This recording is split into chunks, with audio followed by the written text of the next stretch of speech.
حضرت عمر کی بھی شہادت ہوئی، مولا کائنات کی بھی شہادت ہوئی، حضرت علی کی شہادت ہوئی، اور حضرت عثمان کی بھی شہادت ہوئی، حضرت امام حسن بھی شہید ہی ہوئے، وہ بھی مسلمان ہے، وہ بھی مسلمان ہے. جیسے آج کے دور میں آپ دو لوگوں میں اختلاف ہو جائے تو آپ کہتے ہیں کہ یہ بھی مسلمان ہے، یہ بھی مسلمان ہے. حضرت ابوبکر صدیق نے اپنے جیسے بیٹے کو کسی کو منتخب نہیں کیا، حضرت عمر فاروق نے اپنے کسی بیٹے کو منتخب نہیں کیا، حضرت عثمان غنی نے اپنے کسی بیٹے کو منتخب نہیں کیا. مولا علی بھی چاہ رہے تھے کہ یہی ایسا کام ہو کہ جو کعبہ کو جلا دے، جو مدینہ کی حرمت کو پامال کر کے رکھ دے، اور پھر آپ اس کو بچانے کی کوشش کریں، ڈیفینڈ کرنے کی کوشش کریں. کیوں صرف حضرت امام حسین ہی ان کے خلاف پائے گئے؟ جی کیوں انہیں ہی صرف اپنا خاندان لے کے جانا پڑا؟ کیا وجہ تھی ایسی؟ یزید کے اندر کیا برائی تھی جو کہ ان کو بیعت نہیں کرنی تھی؟ میرے اس وقت آپ جج ہیں، میرے یہ دلیل رکھیے، یہ انتخاب ہے اللہ کا. اگر ناک کٹا حبشی بھی تمہارا امیر بنا دیا جائے تو تم نے اس کی اطاعت تمہارے لیے واجب ہے. عثمان غنی رضی اللہ تعالیٰ عنہ کے بعد جو پوری امت کا متفقہ فیصلہ تھا، اس وقت جو متفقہ فیصلہ تھا آپ کے خلیفہ بننے پر، آپ کے خلیفہ بننے پر کسی کو اعتراض نہیں تھا. لیکن بیعت نہیں تھی. اب بیعت نہیں کی، یہ تو ہے. مدینہ کے لوگ پھر آپ کے ساتھ کیوں نہیں چل پڑے؟ مکہ کے لوگ کیوں آپ کے ساتھ نہیں چل پڑے؟ کیونکہ جیسے آپ نے فضیلت بتائی ابھی حضرت امام حسین کی، تو یہ فضیلت تو ہم سے زیادہ ان کو بھی معلوم تھی. کوفہ والوں نے جو اتنے خطوط لکھے، کیا وہ خطوط بھی حقیقت پر مبنی تھے یا وہ بھی کوئی دھوکہ دہی تھی؟ اگر آپ ایسا کریں گے تو آپ ذرا سوچئے گا کہ آپ کے اس جملے کے نیچے بڑے بڑے صحابہ آتے ہیں، دے دی گئی، دو اسٹیٹس دے دی گئی، راتوں رات آئینی ترمیم ہو گئی، راتوں رات آئینی ترمیم ہو گئی. وہاں پر وہ ایک ایسی آئینی ترمیم جس کے لیے ووٹنگ کی بھی ضرورت نہیں. سر تن سے جدا کر دینا، چھوٹے بچوں کو شہید کر دینا. تو کیا یہ آج کی دنیا میں موجود لوگ یا وہ اسکالر جو یہ بات کرتے ہیں کہ ان کے لیے یہ اتنا کافی نہیں ہے؟ کیا سلیم الفطرت لوگ بیٹیوں اور بہنوں کو کھڑے کر کے ان سے خطبے دلواتے ہیں؟ اگر ذرا سی بھی سلیم الفطر طبیعت ہوتی اس کی، ایسا تو نہ کرتا نا، دربار میں نہ کھڑا ہونا پڑتا بی بی پاک کو. یہ وہ باتیں اس کے حق میں کہاں سے لے کے آتے ہیں؟ کس کتاب سے لے کے آتے ہیں؟ کون لکھ کے چلا گیا یہ باتیں؟ اس کے حق میں کوئی لکھ کے بھی گیا کیا آج تک؟ ہر معاملے میں ویسے تو بہت زیادہ تحقیق کرتے ہیں، لیکن یہ والے معاملے میں عموماً میں نے دیکھا کہ مسلمان بہت سادہ لوگ ہو جاتے ہیں اور کوئی فیصلہ نہیں کر پاتے. کاش آج میرے بدر اور احد میں مارے جانے والے بڑے ابا اجداد زندہ ہوتے تو وہ دیکھتے میں نے ان کا بدلہ کیسے لیا. وہ کون تھے مفتی صاحب؟ میں نے کہا کہ میں اس کے کمنٹری نہیں کروں گا، انفارمیشن دوں گا. میں انفارمیشن دینے کے حد تک میں ذمہ دار ہوں. جواب مریم جناب زہرا، جواب مریم جناب زہرا، جواب زہرا جناب زینب، لیکن جناب زینب کے بعد جواب زینب جناب زینب. میں کہتا ہوں تمہیں یوسف کے بھائیوں کی بے وفائی نظر آتی ہے، حسین کے بھائی عباس کی وفا نظر نہیں آتی جس نے بازو تک کٹوا دی ہے. کیا وہ جو مقصد تھا ان کا وہ پورا ہو گیا؟ آج کے اگر ہم دور میں دیکھیں تو کیا آج کوئی ظالم بادشاہ نہیں ہے؟ لیکن معذرت سے ہم نے کربلا کو بجائے وفا سیکھتے، ظالم کے سامنے کلمہ حق کہنے کی جرأت سیکھتے، ہم نے اس کو محدود کر دیا. مثال مولا حسین کو آج بھی جدید طریقوں سے سوچا جائے کہ دنیا کے جس بھی خطے میں جہاں پر بھی ظلم ہوگا ہم نے حسینی فکر کو اپنانا ہے. جو ہم کر سکتے ہیں وہ ہم کریں گے. وہ ٹرمپ کو جونسن ہے، ٹرمپ نہیں لکھ رہے، ٹرمپ کے ساتھ ٹرمپ حسینی لکھ رہے ہیں. ٹھیک، یہ تو آپ کو ماننا پڑے گا، کریڈٹ تو بہرحال دینا پڑے گا، کیونکہ اس وقت دنیا کی سپر پاور خود کو کہلوانے والا ملک تھا، اس کو اپنے سامنے ٹیبل پہ لا کر بٹھا دیا. صلح جناب برابر کے معاملات میں ہوتی ہے نا. جن فکر کا اگر کوئی دعویٰ کرتا ہے تو حسینی فکر بندے کو کمزور نہیں کرتی، حسینی فکر ہمیشہ بندے کو دلیر بناتی ہے. عام مروجہ رسومات سے ہٹ کر یوم عاشور شہدائے کربلا کا غم ہونا چاہیے، اور جس کو اس چیز کا غم نہ ہونے کا اس کو غم ہونا چاہیے. وہ دن جب ایک طرف اقتدار، فوج، حکومت اور دنیاوی طاقت تھی، اور سامنے اللہ اور اس کے رسول کا دین، امام حسین، ان کا خاندان اور چند وفادار ساتھی. اگر آپ 61 ہجری میں موجود ہوتے، کربلا میں ہوتے، ایک طرف امام حسین کھڑے ہوتے اور دوسری طرف وقت کی حکومت، تو آپ کس کی طرف ہوتے؟ بے شک ہمارا انتخاب امام حسین ہوتے. لیکن تاریخ ہمیں ایک عجیب حقیقت بتاتی ہے. کوفہ میں ہزاروں لوگ ایسے ہی تھے جو یہ دعویٰ کرتے تھے، ہزاروں نے خطوط لکھے، حمایت کا وعدہ کیا، لیکن جب وقت آیا تو میدان میں صرف حسین، ان کا خاندان اور چند وفادار ساتھی رہ گئے. یہاں اصل بات یہ نہیں کہ حق پر کون تھا، اصل بات یہ ہے کہ حق کے ساتھ کون کھڑا رہا. اور اس سے بھی بڑی حقیقت یہ ہے، اگر کربلا آج ہو تو ہم کہاں کھڑے ہوں گے؟ مسلمان یزید کے بارے میں تو بہت بات کرتا ہے، لیکن اصل سبق صرف یزید نہیں، اصل سبق وہ ہزاروں لوگ بھی ہیں جو یزید نہیں تھے، جنہوں نے قتل نہیں کیا، جنہوں نے حکم نہیں دیا، جنہوں نے تلوار نہیں چلائی مگر وہ خاموش رہے. تاریخ میں ظلم ہمیشہ چند لوگ ہی کرتے ہیں، مگر ظلم کو کامیاب اکثر خاموش اکثریت کرتی ہے. اور شاید کربلا کا سب سے بڑا پیغام بھی یہی تھا. آج ہم یہ سمجھنے کی کوشش کریں گے، کیا امت آج بھی اسی خاموشی کا شکار ہے؟ بسم اللہ الرحمن الرحیم. میرا نام ہے اسد بیگ، اور آج اس ٹاپک پر بات کرنے کے لیے میرے ساتھ موجود ہیں مفتی ابوبکر اعوان. مفتی صاحب کی خاص بات یہ ہے کہ نہ صرف یہ مفتی ہیں بلکہ یہ ایک LLB لوئر بھی ہیں، پریکٹسنگ لوئر بھی ہیں، اور M Phil ہے اسلامک اسٹڈیز میں گیریزن یونیورسٹی سے. السلام علیکم مفتی صاحب، کیا حال ہے؟ وعلیکم السلام ورحمۃ اللہ. جی الحمدللہ، اللہ کا شکر. ٹھیک ٹھاک ہے مفتی صاحب؟ الحمدللہ. مفتی صاحب، محرم کا مہینہ شروع ہوتے ہی ہم ہر جگہ دیکھتے ہیں تو کربلا کی بات ہوتی ہے. 1400 سال ہو گئے، آج بھی ہم کربلا کی بات کیوں کر رہے ہیں؟ بظاہر تو یہ ایک جنگ ہے جو مسلمانوں کے دو گروہوں کے درمیان ہوئی. 1400 سال بعد بھی ہم کربلا کیوں مسلمانوں کے لیے میٹر کر رہے ہیں؟ بسم اللہ الرحمن الرحیم والصلاۃ والسلام علی رسولہ الکریم۔ اسد بھائی، آپ کا سب سے پہلے بہت شکریہ کہ آپ نے اتنے اہم اور متبرک موضوع پر مجھے گفتگو کے لیے موقع فراہم کیا۔ آپ کا یہ جو کوشچن ہے، سوال ہے کہ کربلا آج بھی کیوں اتنا میٹر کر رہی ہے۔ دیکھیے، خیر و شر کا سلسلہ جو ہے ازل تابد یہ جاری و ساری رہے گا۔ ہمیں یہاں پر حضرت علامہ اقبال بڑی آسانی سے بات سمجھاتے ہوئے نظر آتے ہیں کہ ستیزہ کار رہا ہے ازل تا امروز، چراغ مصطفی سے شرار بولہبی۔ یعنی یہ حق و باطل کی مارکہ آرائی جو ہے یہ قیامت تک جاری رہنی ہے۔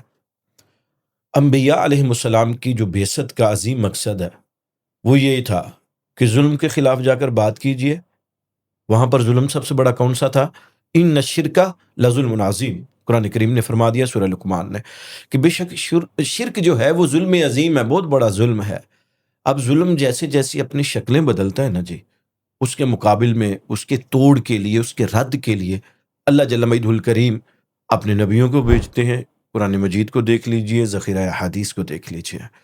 ہم قرآن کریم کی ایک اگزامپل لیتے ہیں واقعہ کربلا سے، اس کو ریلیٹ کرتے ہوئے کہ یہ حق و باطل کا معاملہ یا ظلم کے حوالہ سے یہ جو بات ہے، قرآن کریم نے بات کی سورہ البقرہ میں کہ یا ایھا الذین آمنوا استعینوا بالصبر والصلاۃ ان اللہ مع الصابرین۔ بے شک اے ایمان والو، اللہ سے نماز اور صبر کے ذریعے مدد مانگو، بے شک اللہ صبر کرنے والوں کے ساتھ ہے۔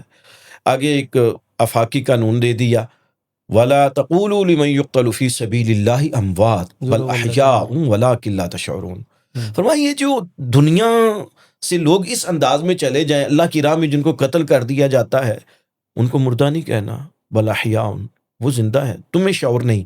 اب آگے یہ جو چیز ایک بیان کی، ایک پروسیجر بیان کیا انہی لوگوں کا، فرمایا وَلَنَبْلُوَنَّكُمْ بِشَيْءٍ مِّنَ الْخَوْفِ وَالْجُوعِ وَنَقْصٍ مِّنَ الْأَمْوَالِ وَالْأَنفُسِ وَالثَّمَرَاتِ وَبَشِّرِ الصَّابِرِينَ۔ فرمایا ہم تمہیں ضرور بھی ضرور آزمائیں گے۔ یہ تاکید ہے یہاں پر، بڑی پیورٹی کے ساتھ اللہ جل مجدہ الکریم نے بات کی کہ کسی چیز کے خوف کے ساتھ، بھوک کی وجہ سے، مال اور جان کے نقصان کی وجہ سے، اور جو اس کرائیٹیریا پر پورا اترے گا، آگے فرمایا وَبَشِّرِ الصَّابِرِينَ، بشارت دے دیجئے ایسے صبر کرنے والوں کو۔ اور پھر آگے ان کے درجے کو بیان کر دیا، ان کا ایک اور درجہ بیان کیا، اور پھر جو ان کی جزا ہے وہ بیان کی، الذین اذا اصابتہم مصیبہ۔ فرمایا یہ وہ لوگ ہیں جب ان کو کوئی بھی مصیبت پہنچتی ہے، قالوا انا للہ وانا الیہ راجعون، یہ کہتے ہیں کہ بے شک ہم اللہ ہی کے لیے ہیں اور ہم اللہ ہی کی طرف لوٹ کر جانے والے ہیں۔ آگے اللہ تعالیٰ نے ان کی ایک ڈگری متعین کر دی، ایک جزا بیان کی، اولئک علیہم صلوات من ربہم ورحمہ، یہی وہ لوگ ہیں جن پر ان کے رب کی طرف سے صلوات ہیں۔ اب آپ جو بھی معنی متعین کیجئے یہاں پر صلوات کا، علماء کلام نے، علماء فقہ نے اس پہ نسبت کے تبدیل ہونے کے ساتھ لفظ صلاۃ کا معنی درود بھی ہے، لفظ صلاۃ کا معنی دعا بھی ہے، لفظ صلاۃ کا معنی رحمت بھی ہے، وَأُولَٰئِكَ هُمُ الْمُهْتَدُونَ، یہ بات بڑی اہم ہے۔ فرمایا یہی لوگ ہدایت یافتہ ہیں۔ اب یہ جو میں نے قرآنی منظرنامہ آپ کے سامنے رکھا ہے، اس کو دیکھیے اور واقعہ کربلا کو دیکھیے، آپ کو یہ ہو بہو پیرالل قرآن کریم کی آیات کی ان کی جو تفسیر ہوتی ہوئی نظر آتی، عملی طور پر پریکٹیکلی جو ان کی تصویر آپ کو نظر آئے گی۔ اب آپ پھر آیات کو اگر ریکال کریں اپنے مائنڈ میں، ایک مومن کو قرآن کریم کو پڑھتے ہوئے ایک لمحے کے لیے یہاں سے لے کر یہاں تک، یہ جو میں نے قرآن کریم کا حصہ پڑھا ہے، ایک طرف کربلا کے پس منظر کو ذہن میں رکھ لے اور دوسری طرف ان آیات کو ذہن میں رکھ لے، وہ ایسے ہوگا کہ ادھر قرآن کریم کی آیات یہ جو اتری ہیں ہم نے مفہوماً ان کو سمجھا، لیکن عمل جو اس پر کر کے دکھایا ہے وہ کربلا کے میدان کے اندر سلطان کربلا، سید الشہداء، امام علی مقام، امام حسین علیہ السلام نے کر کے دکھایا ہے۔ مفتی صاحب اس کے اندر یہ ہے، آپ جو قرآن پاک کی آیت پڑھ رہے ہیں، ٹھیک ہے، اس کے اندر اب جو بھی مسلمانوں کی ہسٹری ہے 1400 سال کی، بہت ساری مسلمانوں کی جنگیں ہوئی۔ میرا سوال آپ سے پھر یہی ہے کہ بہت ساری جنگیں ہوئی، بہت سارے شہداء ہوئے، جی تو وہ سب قرآن پاک کی انہی آیات سے موٹیویشن بھی لیتے ہیں، جی لیکن پھر بھی یہ کربلا ہی کیوں باقی تمام جنگوں سے کیسے ڈیفرنٹ ہے؟ جی کربلا میں ایسا کیا خاص؟ تھا اسی جو چیز کی طرف باقی ابھی کسی جنگ میں نہیں تھا۔ آگے بڑھ رہا تھا، لیکن اچھا ہوا سوال کو آپ نے مزید ایلیبوریٹ کر دیا، سمجھنے میں آسانی ہو جائے گی۔ اب دیکھنا یہ پڑے گا کہ یہ جو کربلا کے میدان کے اندر جو ذات گئی ہے، جو پرسنالٹی، جو شخصیت، جن کو امام علی مقام امام حسین علیہ السلام کہا جاتا ہے، اب آپ اس سے پہلے تاریخ انسانیت کی میں بات کر رہا ہوں، تاریخ اسلام کی بات نہیں کر رہا ہوں جی، پوری تاریخ انسانیت میں اس سے پہلے اور اس کے بعد کوئی آپ کو ایک سنگل ون ایسا واقعہ، اور پھر کسی بھی مذہب کے اندر، صرف اسلام کی بات نہیں کر رہا ہوں، کسی بھی مذہب کے اندر آپ کو اتنی بڑی قربانی نہیں ملے گی کہ ایک ہی وقت کے اندر اولاد بھی ساتھ، زندگی بھر کی جمع پونجی۔ قرآن کہتا ہے المال والبنون زینت الحیات الدنیا والباقیات الصالحات خیر عند ربک ثوابا وخیر عملا۔ انسان ہر چیز پہ کمپرومائز کر جاتا ہے اسد بھائی، اولاد پہ کبھی نہیں کرتا۔ کربلا کے میدان کے اندر اپنے 6 مہینے کے بیٹے سے لے کر اپنی نازو پلی جوانی علی اکبر کی صورت میں، یا جناب امام زین العابدین جن کو علی الاوس کہا جاتا ہے ان کی صورت میں، اپنی بیٹیوں کی صورت میں، اپنی مخدرات و مستورات کی صورت میں بہنوں کو ساتھ لے کر جانا، اور وہاں پر جناب غازی عباس علمدار کا وفاؤں کی انتہا کرنا، اور پھر جس دردناک انداز میں ان پر پانی بند کیا جانا، یہ تاریخ میں نہیں ملتا۔ یہ اصل میں ایک ایکسیپشنل معاملہ تھا۔ کربلا جو ہے اس کے واقعات ایکسیپشنل ہیں، اور یہ انسانی فطرت ہے کہ انسان باقی جنرل چیزوں کو بھول جاتا ہے، ایکسیپشنز کو نہیں بھولتا۔ کربلا کوئی ایک عام شہادت نہیں ہے، کوئی عام انسیڈنٹ نہیں ہے۔ کربلا وہ انسیڈنٹ ہے جس نے بلا تفریق مذہب انسپائریشن دی ہے، بلا تفریق مذہب انسپائریشن دی ہے۔ آج بھی دنیا کے مختلف مذاہب میں لوگ یہ کہتے ہیں کہ ہمیں اسلام کے معاملات، نظریات میں اختلاف ہو سکتا ہے، ہماری اپنی انٹرپریٹیشن ہو سکتی ہے، لیکن سلطان کربلا سید الشہداء امام علی مقام امام حسین علیہ السلام نے جو قربانی پیش کر دی ہے نا، کہ بھتیجے بھی، بھانجے بھی، اولاد بھی، بھائی بھی، اور اولاد میں پھر بیٹے بھی اور بیٹیاں بھی ساتھ، اور ان کی قربانی، یہ ایک ایکسیپشنل معاملہ ہے۔ اس کی مثال نہ پہلے ملتی ہے نہ بعد میں ملتی ہے۔ اور شاید یہی وجہ ہے کہ 1400 سال بعد بھی مسلمانوں کے ہاں اس کی اتنی ہی تکلیف اس طرح ہی زندہ ہے جیسے 1400 سال پہلے تھی۔ جی بالکل۔ اب یہاں پر جو تکلیف کا معاملہ آپ بیان کر رہے ہیں وہ اس صورت میں ہوگا کہ جتنا آپ کو کسی کے ساتھ تعلق ہوتا ہے نا جی، اتنے ہی آپ اگلے کی خوشی میں خوش ہوتے ہیں، اور اتنا ہی اس کے غم کو آپ اتنا زیادہ ہی محسوس کرتے ہیں۔ میرا آپ سے جس لیول کا، جس سطح کا تعلق ہوگا نا، مجھے آپ کے غم کا احساس اتنا ہی ہوگا۔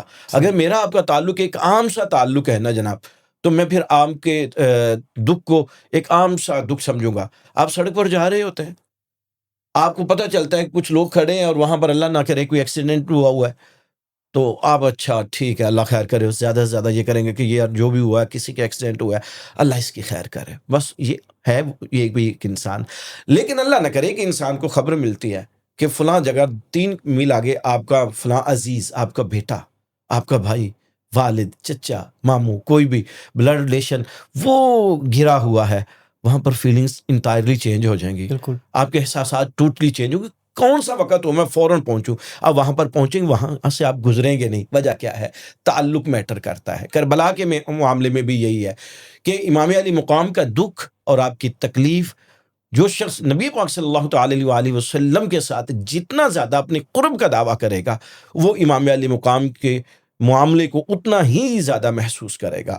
یہاں پر میں ایک بات کرتا چلا جاؤں، بلا تفریق مسلک، ان کو مسالک سے باہر نکال کر اگر دیکھا جائے تو اہل سنت کے امام احمد رضا خان فاضل بریلوی رحمۃ اللہ تعالی علیہ فتاوی رضویہ میں اس تکلیف کو، اس غم کو کے بارے میں اتنا واضح لکھتے ہیں کہ عام مروجہ رسومات سے ہٹ کر یوم عاشور شہداء کربلا کا غم ہونا چاہیے، اور جس کو اس چیز کا غم نہ ہو، غم نہ ہونے کا اس کو غم ہونا چاہیے، غم نہ ہونے کا غم ہونا چاہیے۔ اس کو اگر غم نہیں ہے نا تو وہ اس بات کی فکر کرے کہ مجھے غم کیوں نہیں ہے، کہیں اس کا تعلق تو نہیں کمزور پڑ گیا۔ وہ جو میں نے مثال عرض کی، اور یہ وہ ذاتیں ہیں، یہ وہ ہستیاں ہیں، جب میں کلمہ پڑھتا ہوں، میں حدیث کو دیکھتا ہوں، صحابہ کی روایات کو دیکھتا ہوں، تو مجھے امام علی مقام کبھی سرکار کے کاندھوں پہ نظر آتے ہیں، کبھی سرکار کی سجدہ گاہ میں سرکار کی پشت انور پر نظر آتے ہیں اور میرے سرکار کبھی ان کو سونگتے ہوئے ہیں، اور کبھی سرکار فرماتے ہیں ہماری ہاں نتائیہ فی الدنیا والآخرہ،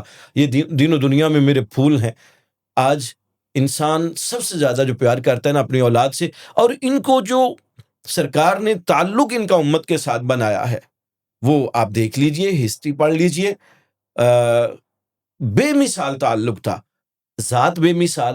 اور جب ذات بے مثال ہو نا جی، اور پھر ان کی قربانی بے مثال ہو، تو پھر وہاں پر تعلق میٹر کرتا ہے۔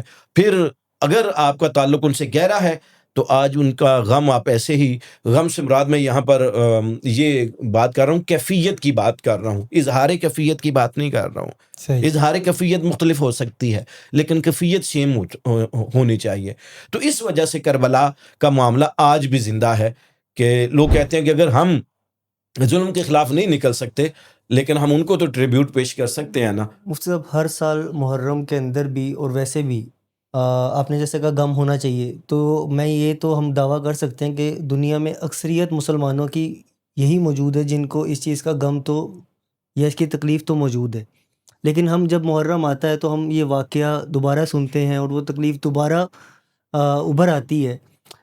لیکن اس کے ساتھ ساتھ آپ نے دیکھا ہوگا کہ بہت ساری کنفلکٹس بھی باہر آتے ہیں، بہت ساری ایسی باتیں بھی ہوتی ہیں جو کہ اور تکلیف دیتی ہیں بجائے کہ اس تکلیف کو کم کرتی کہ وہ اور تکلیف دیتی ہیں۔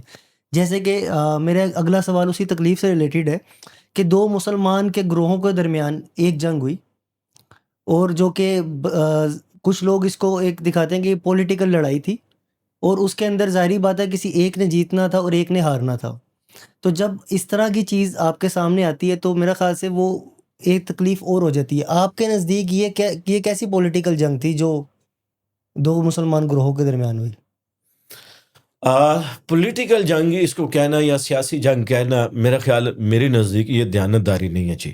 کچھ لوگ اس کو اس طرح دعویٰ کر دیتے ہیں، میں اب نام نہیں لوں گا کسی وجہ سے بھی، کہ بیسیکلی یزید نے حکومت میں تھا اور پھر حضرت امام حسین ان کی بیعت نہیں قبول کر رہے تھے، تو انہوں نے بھی ان کے خلاف اپنی ہی حکومت کا دعویٰ کر رہے تھے، تو یہ ایک دو گروہوں کی پولیٹیکل جنگ تھی۔ میں عرض کروں گا جی، پھر اس کے لیے آپ کو تھوڑا سا تاریخ میں پیچھے جانا پڑے گا۔ جی، میں نے عرض کیا کہ یہ ہمارا دیانتدارانہ، آج کا پوڈ کاسٹ کا مقصد ہی بیسیکلی یہ ہے کہ ہم واقعہ کربلا کو تو بہت اچھے سے سمجھتے ہیں، اس کی تکلیف کو بھی سمجھتے ہیں، لیکن جو اس طرح کی باتیں ہر سال محرم میں آتی ہیں اور پھر ہم اس کو نہیں سمجھ پاتے، آج ہم صرف اس کے اوپر ہی اگر ہم زیادہ بات کریں۔ میں ایک چیز اور کلیئر کر دوں ساتھ، یہ جو میرے تکلیف کی بات کی ہے یہ ایک پہلو ہے واقعہ کربلا کا، اور میرے نزدیک بڑا نامینل سا پہلو ہے۔ واقعہ کربلا اس سے بہت بڑے میسیجز رکھتا ہے اپنے اندر۔ امام علی مقام کی جو قربانی ہے وہ اپنے اندر اس سے کہیں زیادہ بڑے مقاصد رکھتی ہے، اس کی طرف ہم آگے آ جاتے ہیں۔ جہاں تک آپ نے بات کی کہ یہ پولیٹیکل جنگ تھی اور ایسا معاملہ تھا، اس کے لیے ایسا تھوڑا کہا سا جاتا ہے۔ جی کہا جاتا ہے، میرے نزدیک یہ دیانت پر مبنی رائے نہیں ہے جی۔ میں اس لیے عرض کروں گا کہ اگر سیاست کا معاملہ دیکھنا تو پھر تھوڑا سا اسی واقعہ سے ریلیٹڈ، اسی خاندان کے ریلیٹڈ جن کے بٹوین یہ سارا انسیڈنٹ جو ہے ہوا ہے، اسی حوالہ سے ایک چیز عرض کر دیتا ہوں کہ اس سے پہلے امام حسن مجتبی علیہ السلام، عام الجماعہ، آپ نے ایک لفظ سنا ہوگا، تاریخ میں پڑھا ہوگا، عام الجماعہ اس سال کو کہتے ہیں، جماعت کے سال کو، یعنی مسلمانوں کے متحد ہونے کے سال کو، جب امام حسن مجتبی علیہ السلام نے خلافت چھوڑ دی تھی۔ آپ نے فرمایا تھا، اور یہاں پر پھر بات سے بات آتی ہے، وہ میں عرض کروں کہ یہ آپ کی جو 6 مہینے کی خلافت ہے، یہ اس علاقہ میں حجاز کے اندر، یمن کے اندر، ان عراقوں، عراق کے اندر، ایون دین کوفہ جس کو بعد میں یہ جو ہے، ان میں تو امام پاک کی بیعت ہو چکی ہوئی تھی، آپ نے چھوڑ دیا۔ یہ تھی مطلب اگر پولیٹیکل بات کرنی، انہوں نے دیکھا کہ مسلمانوں کی خیر خواہی اس وقت جو ہے، اس وقت اسی چیز میں ہے کہ میں پیچھے ہٹ جاؤں۔ That was a totally political decision, یہ ایک سیاسی فیصلہ تھا، اور لوگوں کے حق میں اس وقت حالات کے مطابق تھا فیصلہ۔ لیکن اس کے بعد جب کربلا ہوئی تو اب ذرا دیکھ لیجئے گا، میں توجہ چاہوں گا آپ کی، کہ اب انٹائرلی سچویشن از ڈیفرنٹ، ساری صورتحال مختلف ہے۔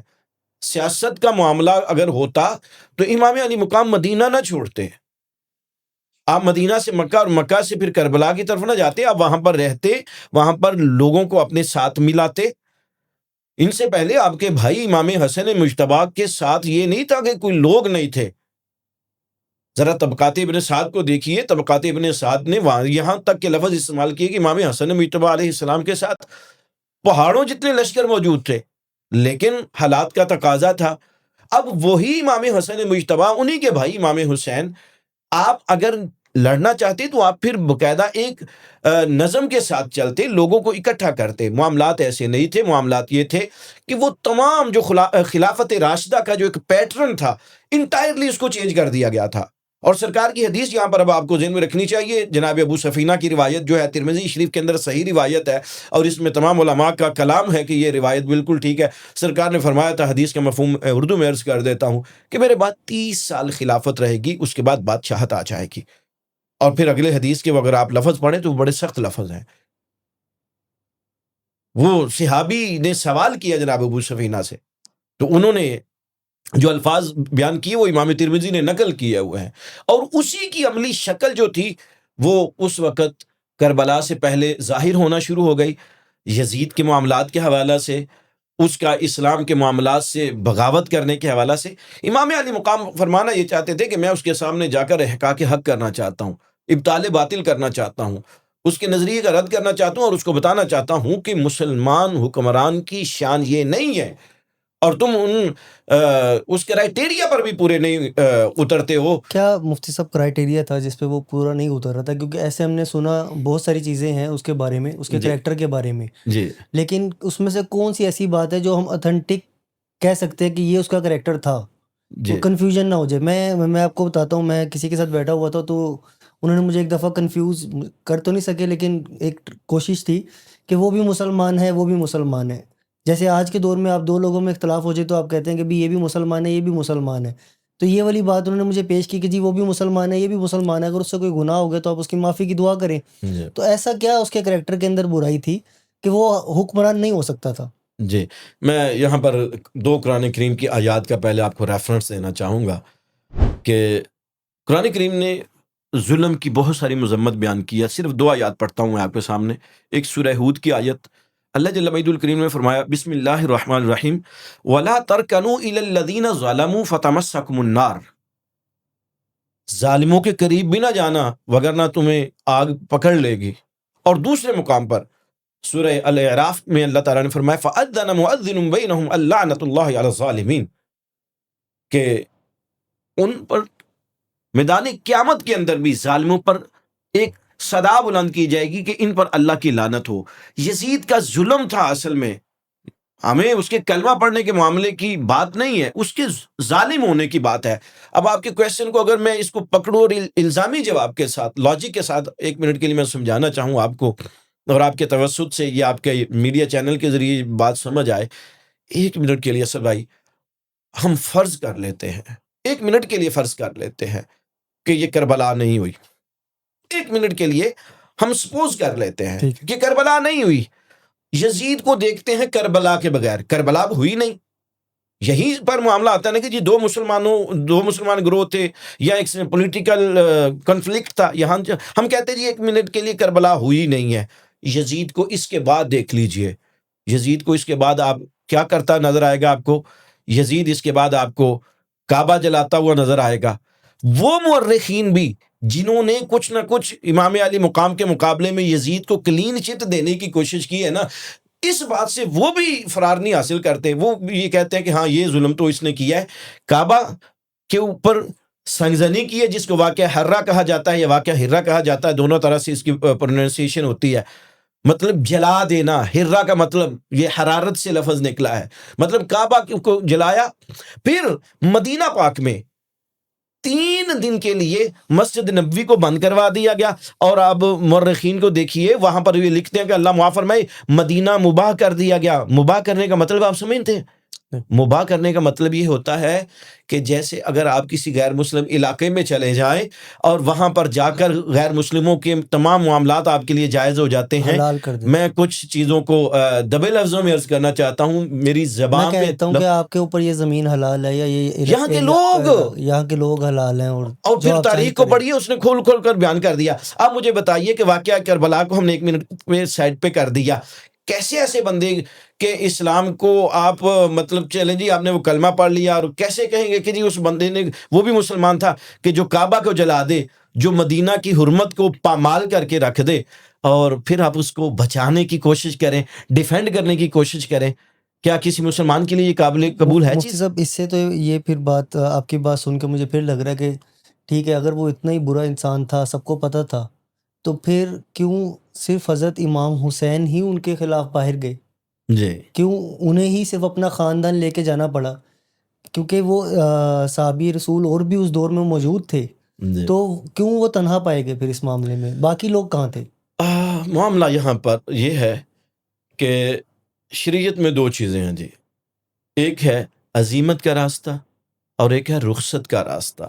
عزیمت کا معاملہ, رخصت کا معاملہ. اس کے حوالے سے میں ایک حدیث کا ایک واقعہ آپ کے سامنے ایگزامپلیفائی کرنا چاہوں گا, اس کی مثال کے ساتھ سمجھانا چاہوں گا.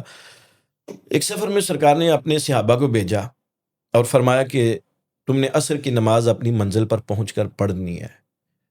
اب وہاں پر جیسے ہی راستے میں گئے تو نماز کا وقت ہو گیا. راستے میں کچھ صحابہ نے کہا کہ نہیں, نماز کا وقت ہو گیا, ہم نے یہاں پر نماز پڑھنی ہے. اور کچھ نے کہا نہیں, سرکار نے فرمایا تھا کہ منزل پر پہنچ کر پڑھنی ہے. انہوں نے جا کر ادھر پڑھی. واپس آتے ہیں, دونوں اپنا قضیہ بیان کرتے ہیں, یا رسول اللہ یہ امر پیش ہے. فرمایا تم دونوں کا معاملہ ٹھیک ہے. یہ میں صرف سمجھانے کے لیے عرض کر رہا ہوں کہ ایک رائے کا معاملہ ہے. اس وقت جو لوگ موجود تھے ان میں سے کچھ نے رخصت کا راستہ اختیار کیا, کچھ نے عزیمت کا اختیار کیا. اب میں جس جگہ, جس پہلی جو چنگاری ہے نا کربلا کی, اس میں آپ کے سامنے 4 شخصیات رکھ دیتا ہوں. جی. جیسے یہ پیغام پہنچتا ہے یزید کا بیعت لینے کے حوالہ سے مدینہ میں, تو اتفاق کی بات ہے کہ نماز عشاء کے بعد صاحب البدایہ والنہایہ نے لکھا ہے یہ 4 لوگ, جناب عبداللہ ابن عباس, جناب عبداللہ ابن زبیر, جناب عبداللہ ابن عمر اور مولا امام حسین علیہ السلام, یہ 4 احباب بیٹھ کر بات کر رہے ہیں, مسجد نبوی میں گفتگو ہو رہی ہے. تو پیغام پہنچا جی کہ ایسے یزید کی بیعت کا پیغام آیا ہے. تو انہوں نے کہا یہ کیا بات ہوئی؟ اب وہاں یہ سے ہی تقسیم شروع ہو گئی. عبداللہ ابن زبیر نے کہا نہیں, میں تو اس کی بیعت نہیں کروں گا. یہ ایسا نہیں ہے کہ امام علی مقام, عبداللہ ابن زبیر رضی اللہ تعالیٰ عنہ کی ایک اپنی کوشش تھی, وہ بھی نکلے ہیں, لیکن ان کا ایک انداز مختلف تھا. وہ فوری وہیں سے نکلے, وہ مکہ پہنچ گئے اور کعبہ میں جا کر انہوں نے پناہ لے لی. اور بعد میں پھر تاریخ میں میری بات مزید ہے, اس بات میں ایڈ کر دوں کہ بعد میں اس کو معاملات کو بنیاد بنا کر اس کو اس نے جو بغاوت کنسیڈر کیا, جناب عبداللہ ابن زبیر رضی اللہ تعالیٰ عنہ کہ وہ بھی شہید کروایا گیا. جناب عبداللہ ابن زبیر رضی اللہ تعالیٰ عنہ کون تھے؟ جناب اسماء بنت امیس کے بیٹے تھے, سیدنا صدیق اکبر رضی اللہ تعالیٰ عنہ کے نواسے تھے. یہ میں میسج دینا چاہوں گا کہ یزید کے ہاتھوں سے صرف رسول اللہ کا نواسہ ہی شہید نہیں ہوا, یزید کے ہاتھوں سے جناب سیدنا ابو بکر صدیق رضی اللہ تعالیٰ عنہ کا نواسے کو بھی شہید کر دیا گیا. یزید کو اتنی آسانی سے کلین چٹ نہیں دی جائے گی. ان کے مکہ میں پناہ لینا ہی یزید کی بغاوت, جو ان سے ان کی بغاوت, یزید کو بغاوت لگا اور وہ اس لیے اس نے مکہ پہ حملہ کیا پھر. جی بالکل, یہ سینیریو بنا ہے کربلا سے فارغ ہونے کے بعد. اس سے کربلا کے بعد ہوا جی, کربلا کے بعد 63 ہجری میں یہ جو معاملہ ہے, 63 ہجری میں واقعہ کربلا 61 ہجری میں ہو رہا ہے, اور 63 ہجری میں. اور میں یہاں پر یہ لفظ عرض کرنا چاہوں گا کہ حجاج بن یوسف اس خطے کا اس وقت گورنر تھا, حجاج بن یوسف. اور جب جناب عبداللہ بن زبیر کو شہید کر دیا گیا تو آپ کی والدہ کو لایا گیا, سارا لگ کر دیا گیا تھا, جسم کو ایسے سولی پر لٹکایا ہوا تھا. تو جناب اسماء بنت امیس بوڑھی عمر تھی, تو بڑے تاریخی لفظ کہتی ہیں کہ میرے خطیب کا بھی ممبر سے اترنے کا وقت نہیں آیا. یعنی اس حد تک لوگ جو تھے. اب جو صحابہ کی اگر آپ بات کر لیں تو دوسرا پہلو یہ ہے کہ ایسا بالکل بھی نہیں ہے کہ صحابہ ساتھ نہیں نکلے.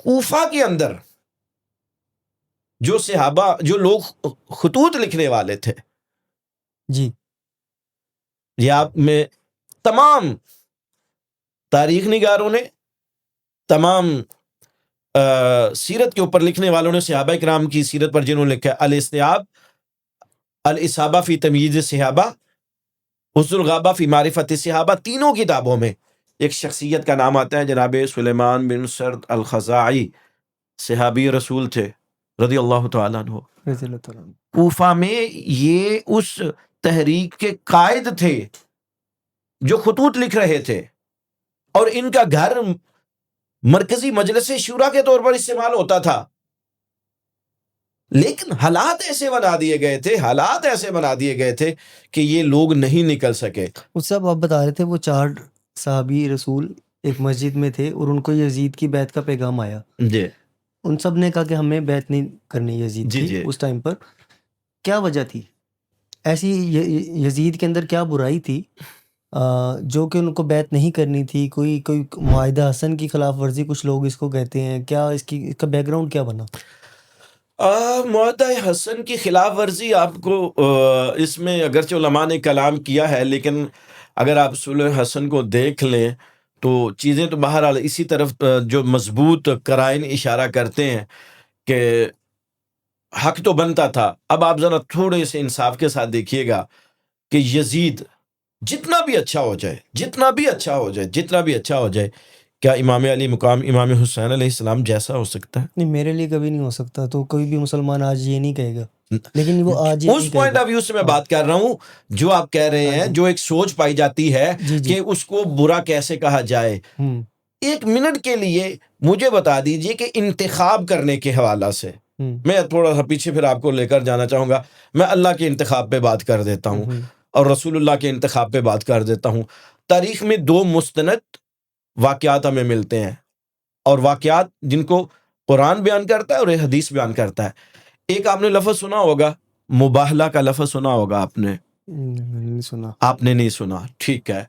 نجران کے عیسائی جو تھے نا، وہ اسلام کو کنٹراڈکشن اسلام کے اگینسٹ لے کر آ گئے، اور مسجد نبوی شریف میں بیٹھ کر مکالمہ ہوا ہے، 14 دن مکالمہ ہوا ہے۔ صحیح۔ انہوں نے کہا جی نہیں، عیسائیت سچی ہے۔ آقا کریم صلی اللہ تعالی علیہ وسلم نے فرمایا کہ نہیں، اسلام سچا ہے۔ یہ 14 دن کا مبیش گفتگو ہوئی ہے تو نہیں مانے۔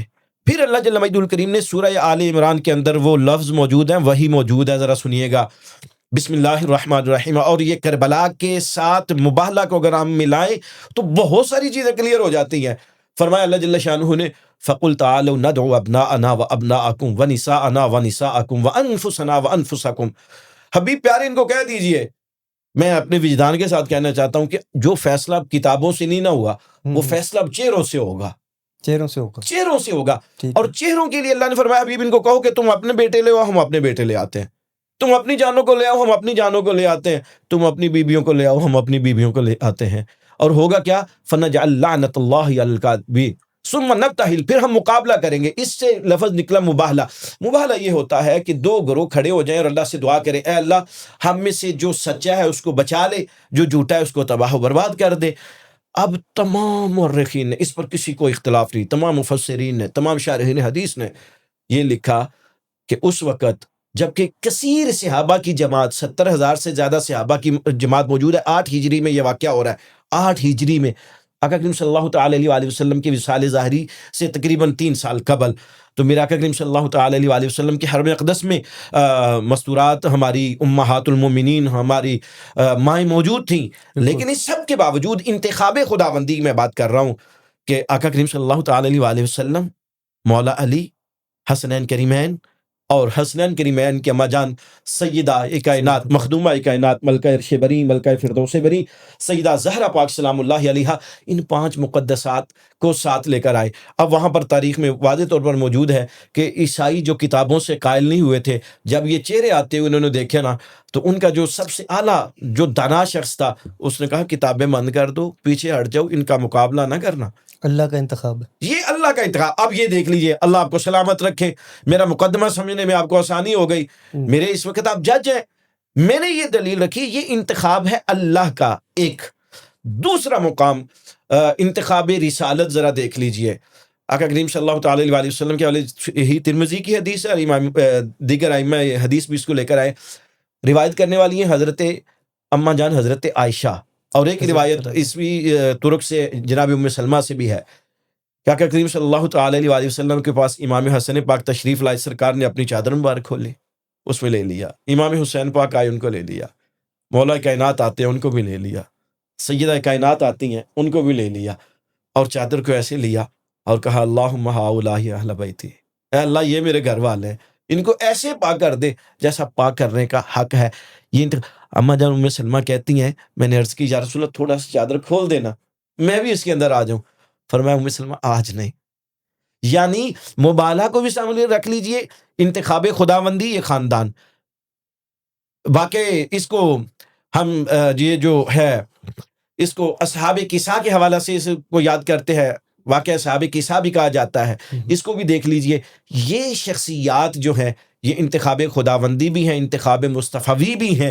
اب کربلا کے میدان جو کہ جہاں تک باتیں آتی ہیں تو یزید کو جب ان کے مقابلے میں کیا جائے گا تو وہ اگرچہ ظاہر ہے وہ بات اس حوالے سے نہیں کی جاتی، میں صرف ایک جنرل کنسیپٹ کو کلیئر کرنے کے لیے کہ امام علی مقام کا مقابلہ نہیں بنتا تھا. سب ایک حدیث بہت زیادہ کوٹ کی جاتی ہے، میں ایگزیکٹ تو نہیں بتا سکتا، لیکن مفتی طارق مسعود صاحب جو ان سے ہے وہ اس کو بہت زیادہ ان کا کلپ چلتا ہے کہ اگر حکمران آپ کا وہ اندھا ہے، گونگا بہرا ہے، جو بھی ہے، مجھے اس کا ایگزیکٹ نہیں پتا، کچھ بھی ہے، تو آپ نے اس کے جو ان سے خلاف نہیں نکلنا ہے. تو جو آپ اگر اس کا پس منظر ہم کربلا کا دیکھیں تو یزید حکمران بن چکا تھا، ٹھیک ہے. تو جب اس حدیث کو ہم دوبارہ دیکھتے ہیں وہ آج کے دور میں ہمیں بھی لگتی ہے، تو تب اس کی کیا حیثیت تھی؟ یہ والی چیز بہت زیادہ چلتی ہے. خالی ایک میں آپ کی اس بات کے اندر ایک اور چیز ایڈ کر دوں. یہ سعودی عرب کے بھی ایک شیخ صاحب تھے، ان کے جو بہت زیادہ امیر، ابھی پچھلے سال ان کی انتقال ہو گیا. انہوں نے بھی اس چیز کو یہی کہا ہے کہ حکومت کیونکہ یزید کی تھی اور آپ اس کے خلاف آئے تھے، بغاوت کرنے آئے تھے، تو اس لیے آپ نعوذ باللہ میں تو یہ ورڈ نہیں کہوں گا، تو اس لیے آپ جو ان سا ہے وہ باغی بن گئے اس لحاظ سے حکومت کے خلاف سے.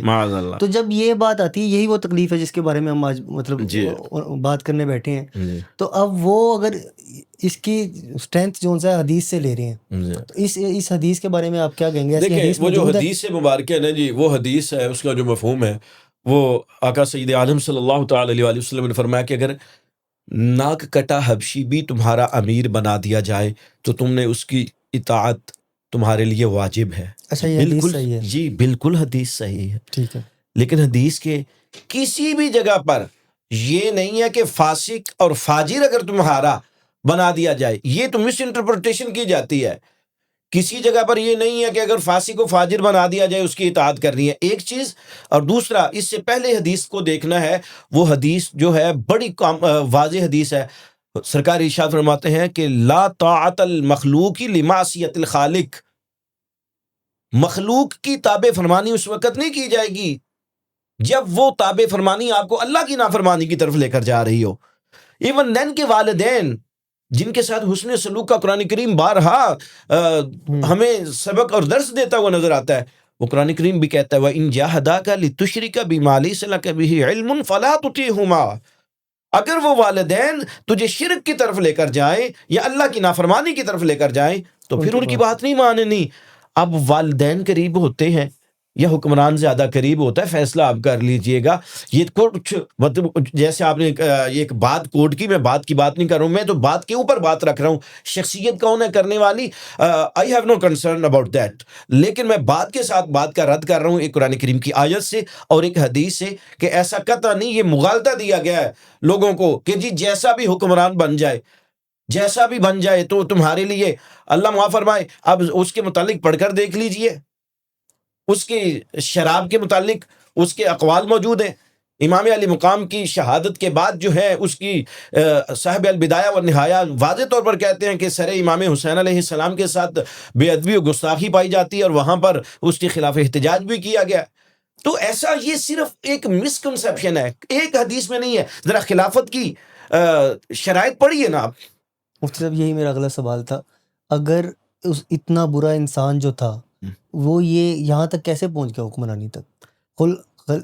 خلافت راشدہ کا دور رہا آپ نے کہا 30 سال، اس کے اندر مسلمانوں کے پاس کیا کوئی ایسا میکانزم نہیں بنا سکے کہ جس سے ایسا انسان کبھی بھی اس جگہ تک نہ پہنچے؟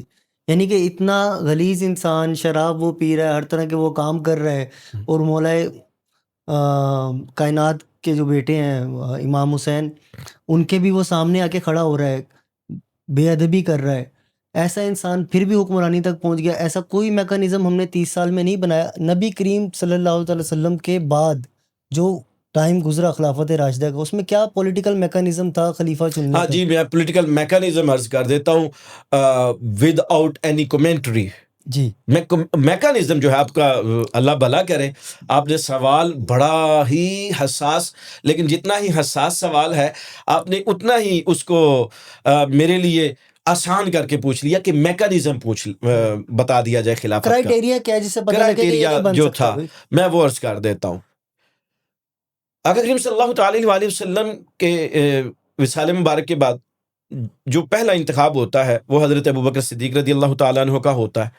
میجورٹی آف مسلم جو ہے وہ ان کو منتخب کر لیتی ہیں، یہ ایک پہلا طریقہ کار تھا۔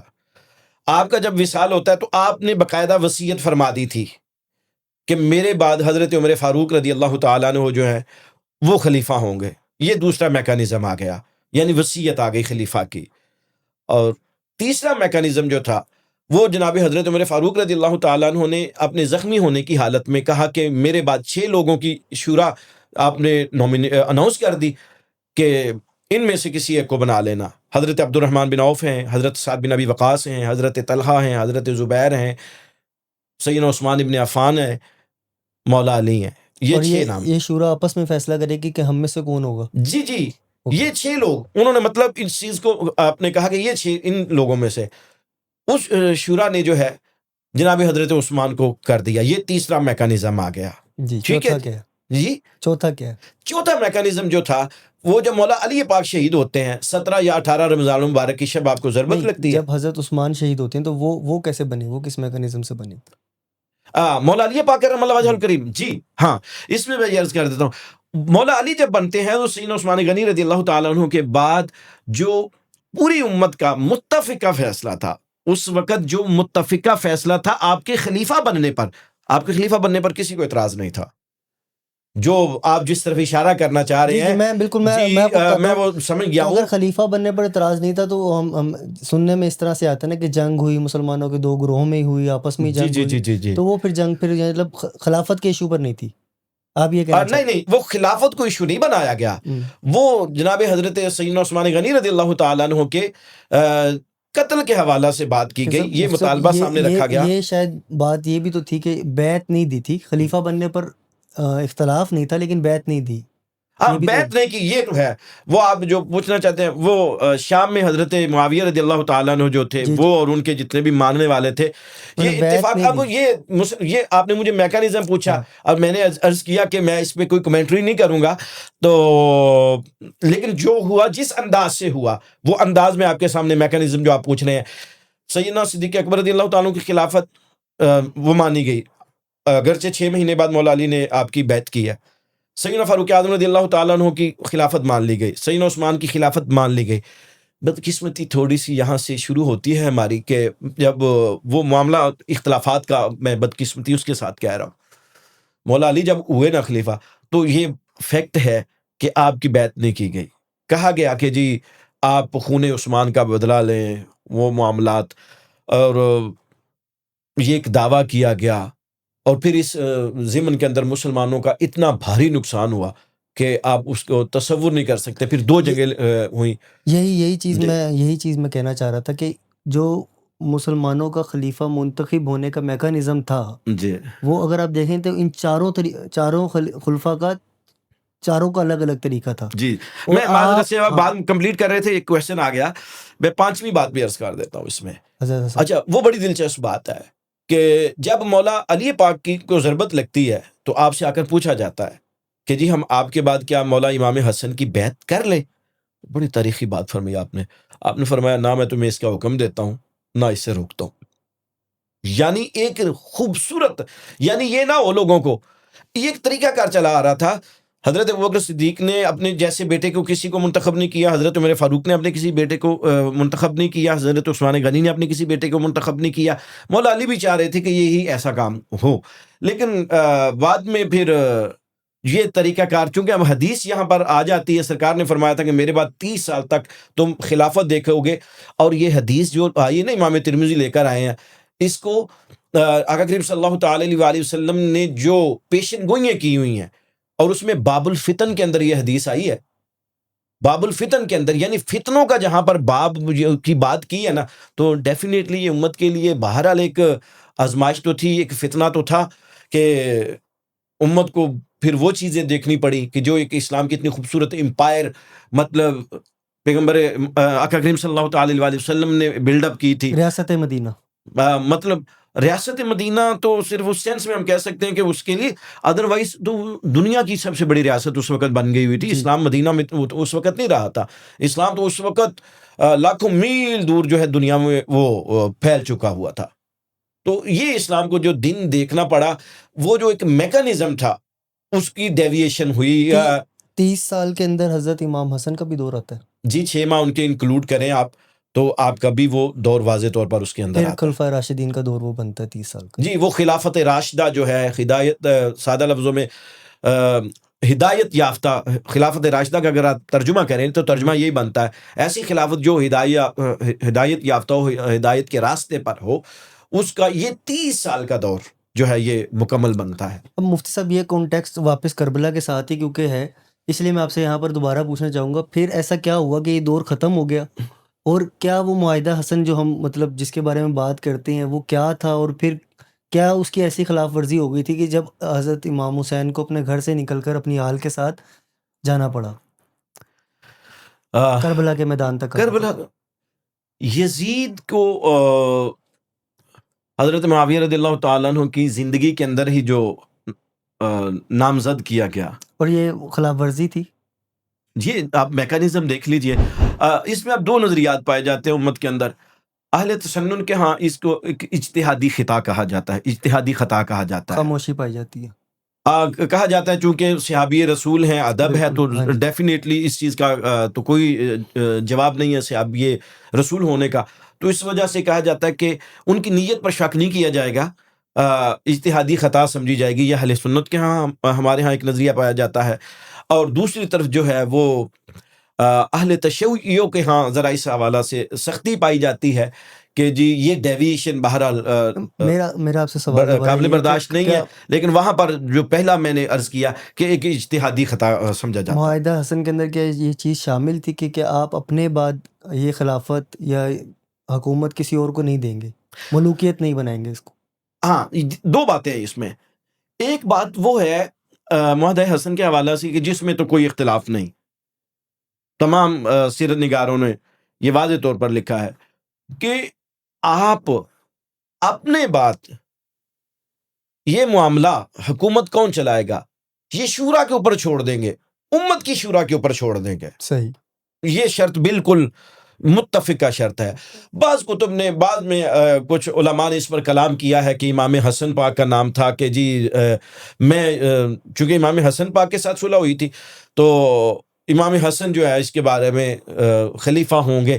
میں کہتا ہوں کہ چلیں وہ اس میں تھی بات یا نہیں تھی، کویسچن ایک یہی آ جاتا ہے. یہ نہیں تھا کہ یزید سلیکٹ ہوگا، یہ تو کہیں پہ بھی نہیں تھا کہ آپ اس کو منتخب نو ناٹ ایٹ آل. کسی جگہ پر لکھا ہی نہیں ہے کہ یزید ہوگا.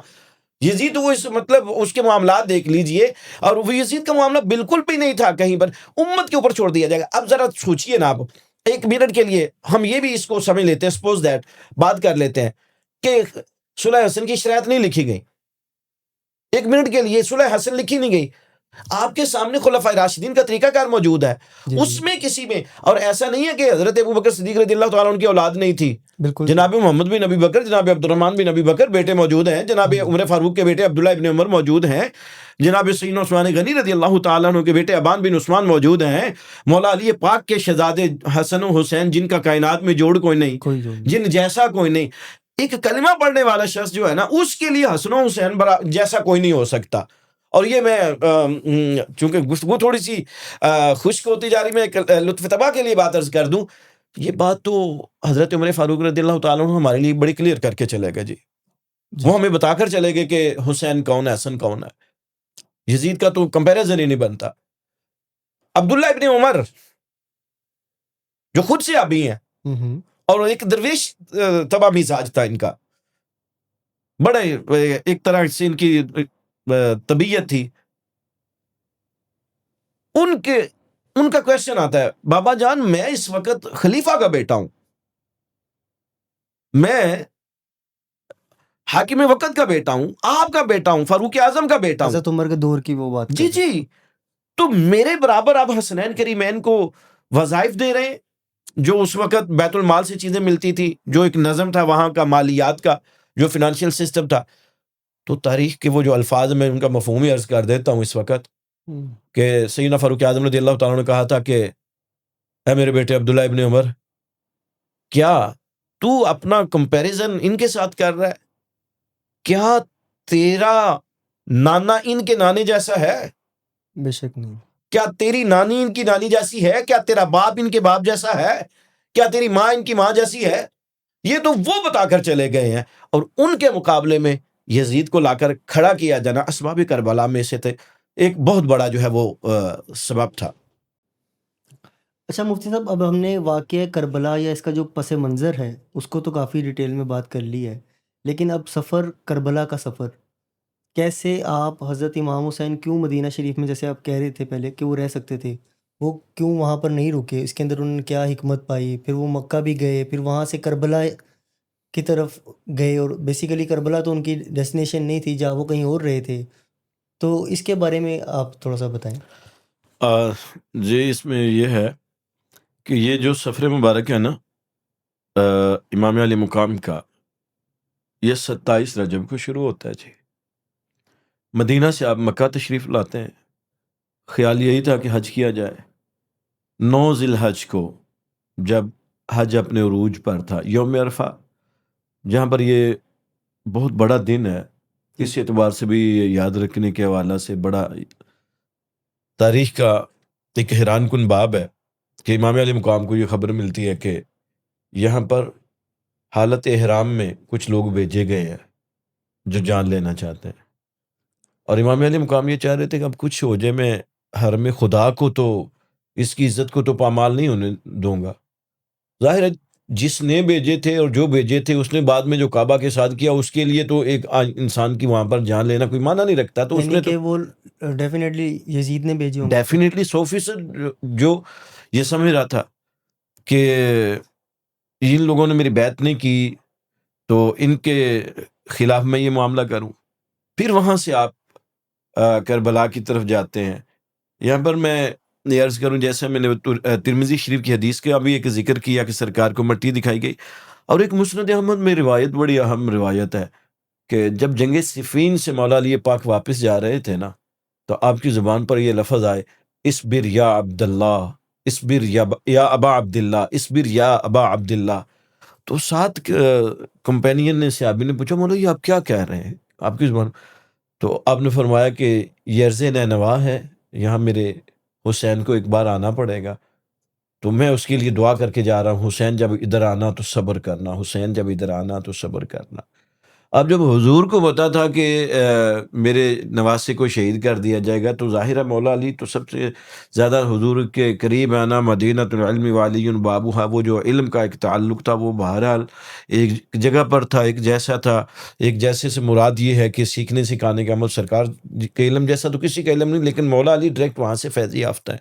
تو اس واقعہ کربلا کو بھی آپ یہ سمجھتے تھے کہ اس جگہ پر یہ بہرحال رونما ہوگا، اور پھر وہ رونما بھی وہاں پر ہوا. یہ واقعات ہیں تاریخ. باقی اس میں ایک دوسری چیز یہ ہے کہ کہیں نہ کہیں چلیں واقعات بیان کرتے ہوئے کہیں رتب و یابس آ جاتی ہیں کہ فلاں جگہ پر یہ ہوا، فلاں جگہ پر یہ ہوا. ان چیزوں سے ہٹ کے اگر دیکھا جائے تو یہ بات بڑی کلیئر ہے، بڑی واضح ہے. مدینہ سے مکہ آنا اور مکہ سے کربلا آنا، اور پھر کربلا سے جو ہے یہ واپسی کے بھی اگر آپ کر لیں، کربلا سے پھر جو اسیران تھے ان کو کوفہ آنا پڑا، عبداللہ ابن زیاد چونکہ وہاں پر براجمان تھا، اور پھر کوفہ سے دوبارہ کربلا آنا، اور پھر کربلا سے دوبارہ دمشق جانا، اور پھر دمشق اور شام سے دوبارہ 7 ربیع الاول تک جو ہے یہ اس قافلے کا واپس آنا، یہ جرنی بنتی ہے، یہ سفر بنتا ہے آنے جانے کا، جو بالکل متفقہ طور پر کتب تاریخ میں موجود ہے جناب۔ مفتی صاحب آپ وہاں کربلا تو نہیں جا رہے تھے، کسی کہا جائے تو جنگ کے لیے تو نہیں جا رہے تھے، جی بالکل، بظاہر طور پر تو آپ اور آپ کے ساتھ آپ کا اتمام حجت خاندان کے اور لیے۔ آپ کے قریبی ساتھی موجود تھے، جی تو آپ وہاں سے مدینہ سے نکلے۔ عموماً یہ سوال کیا جاتا ہے کہ مدینہ کے لوگ پھر آپ کے ساتھ کیوں نہیں چل پڑے، مکہ کے لوگ کیوں آپ کے ساتھ نہیں چل پڑے؟ کیونکہ جیسے آپ نے فضیلت بتائی ابھی حضرت امام حسین کی، تو یہ فضیلت تو ہم سے زیادہ ان کو بھی معلوم تھی، جی وہ بالکل لوگ ساتھ کیوں نہیں چل پڑے؟ اور جی جب وہ کوفہ گئے، جی میں سوال اپنا تھوڑا سا بڑا کر دوں، جب وہ کوفہ گئے تو وہ کوفہ بھی خود نہیں جا رہے تھے، وہاں کے لوگوں کے بلانے پر ہی جا رہے تھے۔ جی جی یہ جو معاملہ ہے نا کہ جو لوگ ان کے ساتھ نہیں گئے، میں نے پہلے عرض کیا کہ یہ باقاعدہ کوئی جنگ کے لیے نہیں جا رہے تھے، ادروائز یہ معاملات کر کے جاتے، تیاری کر کے جاتے۔ عرض کرتا چلوں جی کہ امام حسین سلطان کربلا سید الشہداء امام علی مقام امام حسین علیہ السلام کے ساتھ ایک شخصوار ایسا تھا، ہزاروں میں باری تھا سر، آپ لاکھوں اس کے مقابلے میں لے آئے، اس کی فراست مجاہدانہ کا مقابلہ نہیں کر سکتے تھے، جن کو جناب غازی عباس علمدار کہا جاتا ہے۔ وہ مجھے میں عرض کر دیتا ہوں، 2 مصرے یاد آ گئے کہ میرا حسین تو خدا کی رضا پہ راضی تھا، ورنہ 9 لاکھ پہ تو بھاری اس کا ایک غازی تھا۔ بے شک۔ یہ جنگ کا معاملہ نہیں تھا، اس سے پہلے تاریخ ذرا پڑھ کر دیکھ لیجئے، اس سے کہیں کم عمر تھی جناب غازی عباس کی، انہوں نے چھکے چھڑائے ہوئے میدانوں میں، وہ وقت نہیں ہے، نہیں تو میں ورز کر دیتا۔ اتنے بہادر لوگ تھے، لیکن پھر بھی جنگ کے لیے تیار ہو کر نہیں گئے تھے۔ اتمام حجت کرنی تھی، یزید کو کہنا تھا کہ ہم تیری بیعت نہیں کر سکتے۔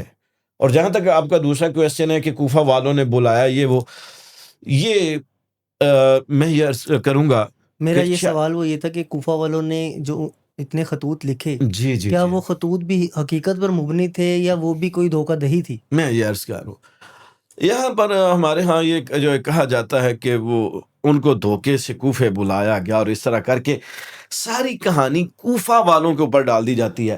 میں سمجھتا ہوں کہ اس میں کچھ ہم ایگزیجریشن سے کام لے جاتے ہیں، کچھ میری ایک رائے ہے، مبالغہ آرائی سے کام لے جاتے ہیں، حقائق اس کے برعکس ہیں۔ اگر ہم فوراً کہہ دیتے ہیں نا کہ جی کوفی، جیسے کہ عربی تک جو ہے، عربی کے محاورے بھی اس میں مشہور ہیں کہ کوفی لا یوفی، اور آج بھی کوئی کسی نے کسی کو بے وفائی کا تانا دینا ہو تو کہہ دیتے ہیں جی کہ فلاں تو کوفی مزاج کا ہے، سیاسی جلسوں میں بھی آج یوز ہوتا ہے کہ کوفے والے نہ بنو۔ جی اس طرح ہوتا ہے، حالانکہ یہ ایک ناانصافی ہے۔ اگر آپ ایسا کریں گے تو آپ ذرا سوچئے گا کہ آپ کے اس جملے کے نیچے بڑے بڑے صحابہ آتے ہیں۔ صحیح۔ سب سے پہلے کوفہ کو دیکھ لیجئے، یہ کوفہ کب قائم ہوا ہے؟ کوفہ سیدنا فاروق اعظم رضی اللہ تعالیٰ عنہ کے دور میں سیدنا فاروق اعظم نے اس شہر کو آباد کیا ہے۔ یہ شہر سیدنا فاروق اعظم رضی اللہ تعالیٰ عنہ نے آباد کیا، پھر اس شہر کو پہلی مرتبہ دارالخلافہ مولا علی پاک کرم اللہ وجہ الکریم بناتے ہیں، اور یہاں پر صحابہ موجود تھے۔ عبداللہ ابن مسعود رضی اللہ تعالیٰ عنہ یہاں کے کوفہ کے فقیر رہ کر گئے ہیں۔ اب جب یہ کربلا کا معاملہ ہوا، خطوط لکھے گئے، اس بات پہ ہم آ جاتے ہیں، لمبی بات میں نہیں جاتے، تاریخ کوفہ میں نہیں جاتے۔ سلیمان بن سرد الخزائی، جن کو رضی اللہ تعالیٰ عنہ جس بات کو ان کے متعلق بیان کیا صاحب الاستیعاب نے بھی، اسد الغابہ نے بھی، اور دیگر مورخین نے صحابہ پر لکھنے والی تمام کتب میں، جو گھر جہاں پر مجلس شورا قائم ہوتی تھی خطوط لکھنے کے حوالہ سے، وہ جناب سلیمان بن سرد الخزائی کا گھر تھا۔ یہ صحابی رسول تھے، سرکار کی بارگاہ میں پہنچ کر اسلام قبول کیا ہوا ہے، اور ان کا نام سرکار نے سلیمان رکھا ہے۔ اتنے یہ صحابی، اور یہ ان لوگوں میں تھے، یہ چونکہ پہلے مولا علی پاک کرم اللہ وجہ الکریم کے ساتھ بھی رہ چکے تھے، صفین میں یہ مولا علی پاک کی طرف سے لڑے بھی تھے، اور یہ ان لوگوں میں شامل تھے جو خطوط لکھنے والوں میں سے تھے۔ اب یہ جو کہہ دیا جاتا ہے دھوکہ دیا، اب میں عرض کروں گا اسد بھائی کہ حالات ایسے بنا دیے گئے، آپ سے پہلے مولا حسین کے آنے سے پہلے جناب مسلم بن عقیل جب آ گئے ہیں، اس چیز کو اگر ہم دیکھ لیں تو شاید ہم کوفہ والوں کو فوراً مورد الزام نہ ان کے ٹھہرائیں۔ ہاتھ پر تو بیعت دے دی تھی کوفہ والوں کے لوگوں نے شاید۔ جی جی جی یہ چیز ہوئی کہ جناب مسلم بن عقیل سفیر حسین وہاں پر بن کر آتے ہیں، لوگوں نے بیعت کرنا شروع کر دی. اب مین وائل وہاں پر جو ایک پولیٹیکل سینیریو چینج کر دیا جاتا ہے نا، اس کی طرف لوگ دھیان نہیں کرتے. وہ پولیٹیکل سینیریو یہ چینج کیا گیا کہ ایک ہی وقت میں جو شخص بصرہ کا گورنر تھا ابن زیاد، اس کو فوراً حکم نامہ جاری ہوتا ہے یزید کی طرف سے کہ فوراً پہنچو. ہمیں پتہ چلا ہے کہ کوفہ کا جو اس وقت کا گورنر ہے جناب نعمان بن بشیر رضی اللہ تعالیٰ عنہ، صحابی، بڑی مشہور روایات کے وہ راوی بھی ہیں، تو وہ نرم دل ہے، وہ کچھ نہیں کر سکیں گے، وہ میرے حق میں بیعت نہیں لے سکیں گے، تم کرو. اب یہ دیکھیے کتنا بڑا ڈیویشن ہے سسٹم سے، پورے خلافت راشدہ کے سسٹم سے. یہ بھی جو قدم اٹھایا گیا، اب یہ بھی ڈیویشن ہے. ہر خلیفہ راشد نے کسی بھی خطے میں اگر کسی کو گورنر مقرر کیا تو ایک بندہ ایک علاقہ اسپیشلی اس کے لیے آرڈر ہوا ہے. یزید کو کس جگہ پر ڈیفینڈ کریں گے لوگ؟ یعنی کہ آپ کہہ رہے ہیں کہ ایک ہی گورنر کو 2 اسٹیٹس دے دی گئی، 2 اسٹیٹس دے دی گئی، راتوں رات آئینی ترمیم ہو گئی. اور راتوں رات آئینی ترمیم ہو گئی. وہاں پر وہ ایک ایسی آئینی ترمیم جس کے لیے ووٹنگ کی بھی ضرورت نہیں، جس میں من چاہی مرضی کر لی گئی، جو چاہا کر لیا گیا، بس اپنے ایک یک جنبش قلم کے ساتھ فیصلہ ہو گیا کہ چلے جاؤ. اور وہ پھر جب آئے، اب اس عرصے کے دوران جناب مسلم بن عقیل کی لوگ بیعت کرنا شروع کر چکے ہوئے تھے. جناب نعمان بن بشیر مطلب ایک پولائٹ پرسنالٹی تھے، حالات سازگار تھے. اب جیسے ہی راتوں رات یہ ابن زیاد پہنچا ہے جو گورنر بن کر، جب اگلے دن آیا تو 2 چیزیں ہوتی ہیں ہمیشہ لوگوں کی رائے بدلنے کے لیے. اب آپ اس وقت کی تاریخ سے لے کر آج کے دن تک دیکھ لیجئے، 22 جون 2026 آپ دنیا کے عرض کے ایک جگہ پر آپ بیٹھے ہوئے ہیں، پوری دنیا کی تاریخ دیکھ لیجئے، کسی ایک ملک کی بھی نہیں، لوگوں کی رائے ہمیشہ حق کے خلاف 2 طریقوں سے بدلی جاتی ہے، یا لالچ کے ذریعے سے یا خوف کے ذریعے سے. پہلے بندے کو لالچ دیا جاتا ہے، اگر لالچ میں وہ بندہ قابو نہ آئے تو پھر اس کو خوف میں مبتلا کیا جاتا ہے. تو یہ کام وہاں پر بھی کیا گیا کہ لوگوں کو کچھ کو خریدنے کی کوشش کی گئی. اور ذرا البدایہ والنہایہ کو پڑھیے، اپنے تاریخ کے معتبر سورسز کو پڑھیے، بکے بہت کم ہیں، لیکن جو مجبور کر دیا گیا، جن کو گھروں سے نہیں نکلنے دیا گیا. اور میں نے بتایا کہ جناب سلیمان بن سرد الخزائی جیسی شخصیت، اور ذرا ان کی کلیئرٹی دیکھ لیجئے گا، بعد میں ان کا کنڈکٹ بتاتا ہے کہ یہ اس وقت مجبور تھے. یہ جب کربلا میں اخلاقی طور پر ان کو شکست ہو جاتی ہے یزید کے فوج کو، اور ظاہری طور پر یہ سمجھتے تھے کہ ہم کامیاب ہو گئے، اور پھر اس کے بعد یہی جناب سلیمان بن سرد الخزائی کے یہ لوگوں کو لے کر نکلے کہ اب ہمارے حالات بن گئے ہیں کہ ہم نکلے، لوگوں کے مقابلہ کریں، گنجائش مل گئی ہے.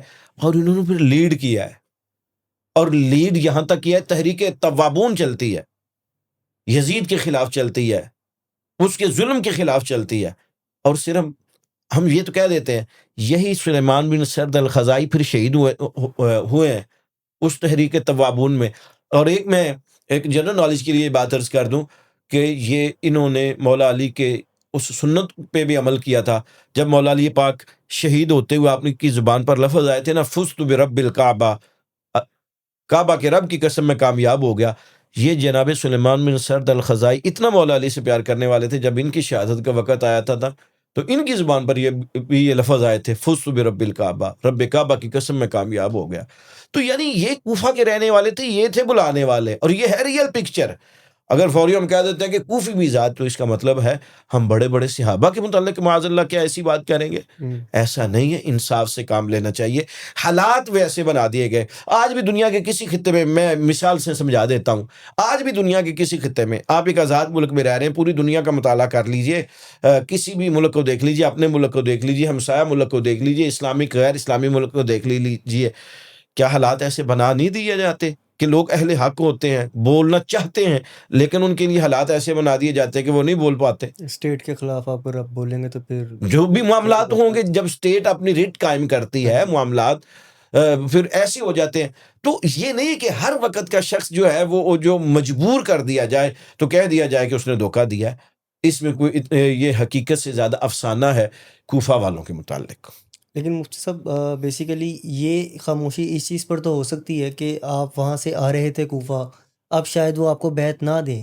سوال یہاں پر یہ ہوتا ہے کہ جب آپ کو کربلا میں روک لیا گیا راستے میں، اور جب انہوں نے اپنے ارادہ وضع کر دیا کہ ہمیں کوئی بات یہ چیت نہیں کرنی، ہم یہاں پر جنگ کرنے آئے ہیں، تو تب اس کی خبر جب کوفہ والوں تک پہنچتی ہے تو تب بھی تو کوئی ایکشن نہیں نکلا کہ اس کی خبر ہی کوئی نہیں پہنچی. دیکھیے آج آپ جس دور میں کیونکہ آج آپ یزید نے رہ رہے صرف گورنر چینج نہیں کیا، پھر اس نے آرمی بھی اگریسو کر دی، پھر ایک راستے میں ایک پہلے ہی روک لیا. ہیں تو یہ ایک ارادہ وضع تھا اس کا. جی بالکل واضح ارادہ تھا اس کا. معاملہ یہ ہے کہ اس وقت کے جو ذرائع ابلاغ تھے آج کے دور کے جتنے وہ تیز ترین نہیں تھے. ایک خبر پہنچتے ہوتے یہ چیزیں اپنا نتائج دیتے ایک وقت لیتی تھیں. کوفہ تک جب حالات ان کے لیے سازگار ہوئے ان کو پتہ چل گیا. اب یہ تو نہیں تھا کہ ادھر کربلا کے میدان کے اندر یہ کام ہونا شروع ہوا ہے اور فوراً ادھر خبر ہو گئی ہے. کوئی فون کا دور تو تھا نہیں بالکل کہ جی فون مل گیا یا نیوز چل گئی ہے کہ وہ آ جاتے. ایسا نہیں، وہاں پر دن لگتے تھے، بعض جگہوں پر پیغام پہنچتے ہوئے ہفتوں اس سے بھی زیادہ ٹائم جو تھا وہ لگ جاتا تھا. تو اس وجہ سے آپ تاریخ جس تاریخ نے یہ والا ان کا کنڈکٹ بیان کیا اسی تاریخ نے اس چیز کو بیان کیا جس کو میں عرض کر رہا ہوں کہ تحریک توابون چلی. لیکن آج ذرا جس اپنے معاشرے میں نکل جائیے لوگوں سے کوفہ کے متعلق بات کریں تو فوراً کہہ دیں گے کوفی بہت برے ہوتے ہیں، نہیں کوفی بے وفا ہوتے ہیں.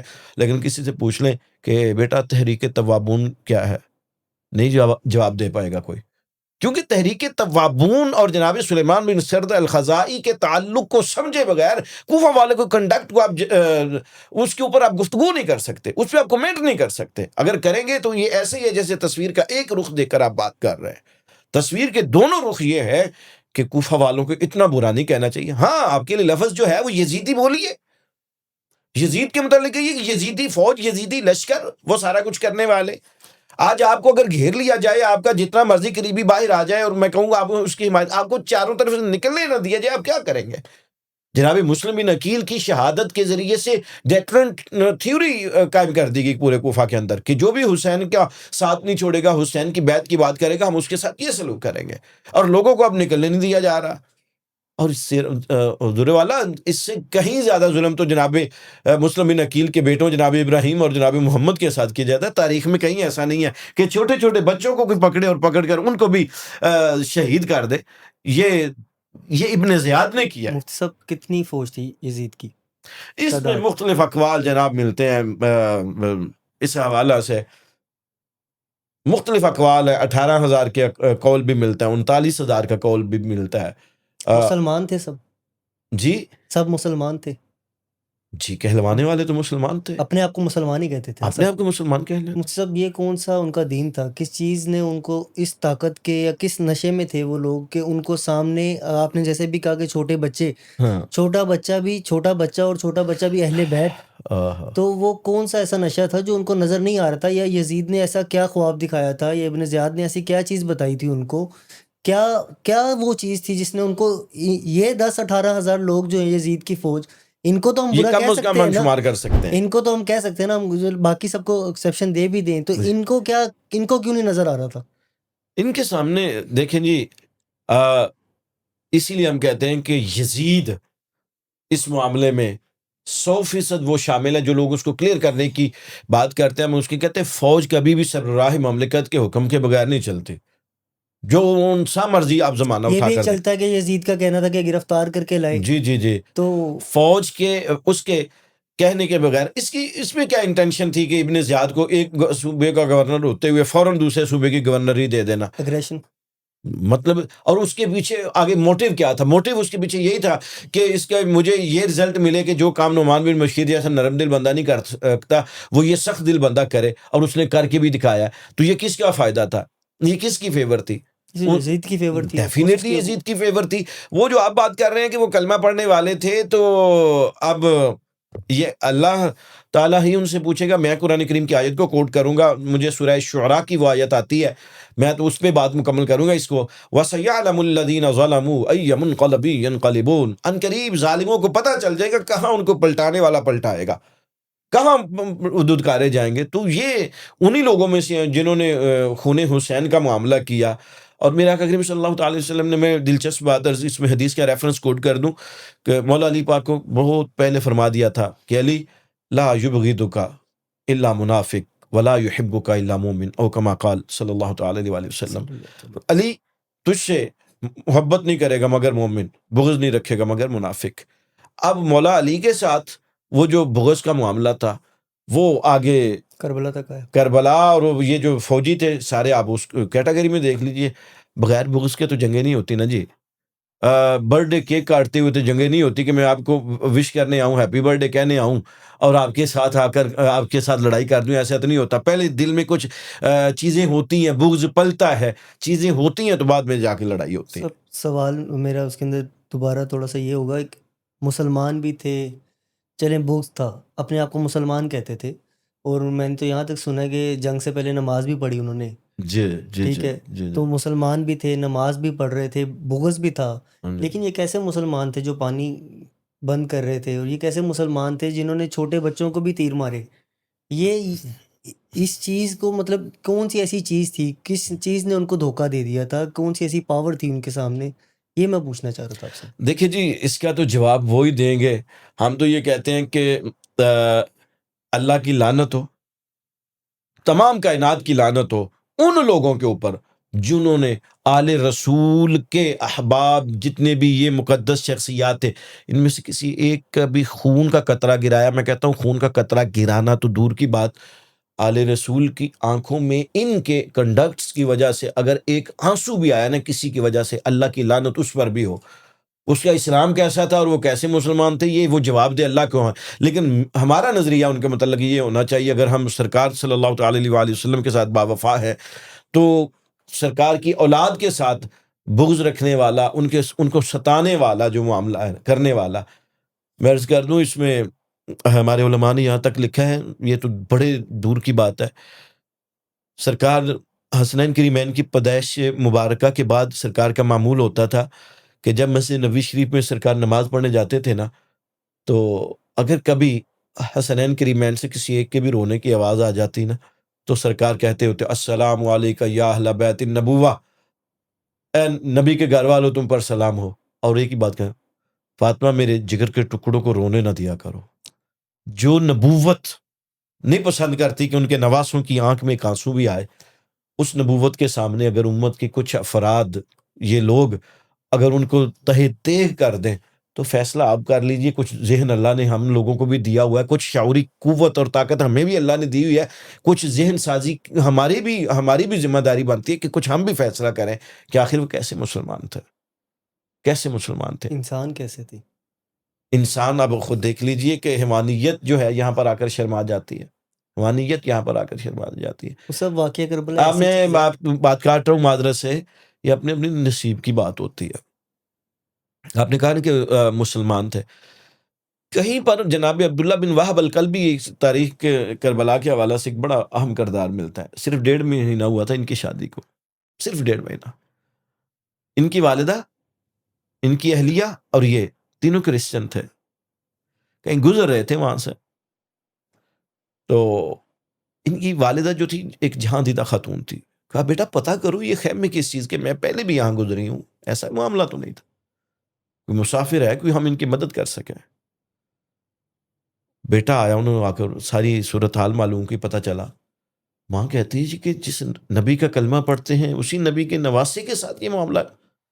آئی گفت و شنید ہوئی تو لکھا ہے یہ تاریخ میں واضح طور پر اس میں کہ انہوں نے اسلام قبول کیا، پھر شب عاشور ساتھ رہی، یوم عاشور ساتھ رہی.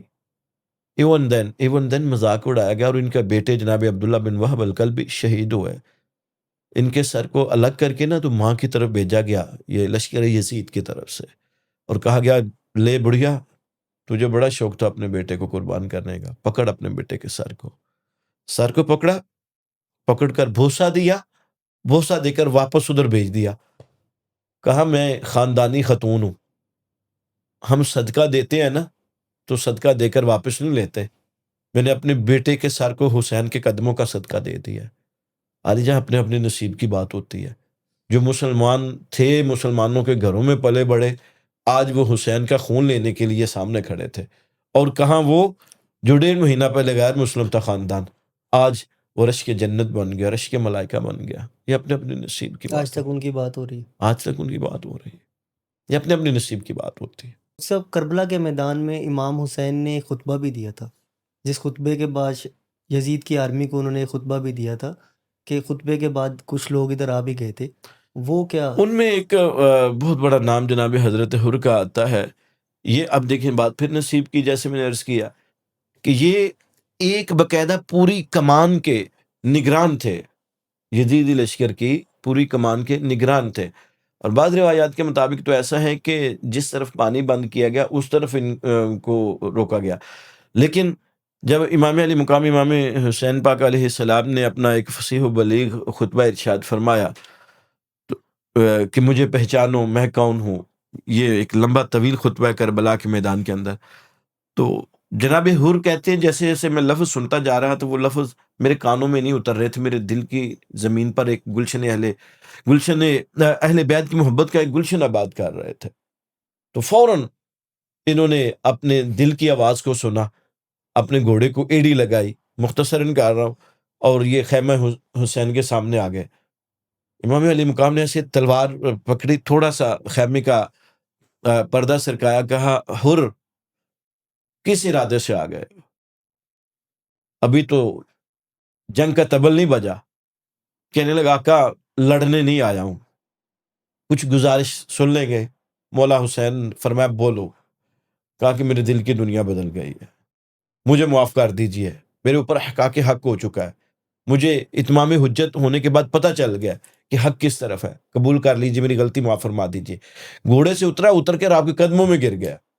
تو پھر آپ نے تاریخی جملہ ارشاد فرمایا کہ تمہاری ماں نے تمہارا نام حر رکھا ہے. حر کا مطلب ہوتا ہے آزاد. ایک لفظ ہم بولتے ہیں نا حریت فکر، یہ اسی میں سے ہے کہ تمہاری تو والدہ نے تمہارا نام حر رکھا ہے. جاؤ ہم بھی تمہیں اسم با مسمہ کر رہے ہیں، جیسا تمہارا نام ہے ہم بھی تمہارا ویسا کام کر رہے ہیں. تو یہ دیکھیں نصیب کی بات ہے.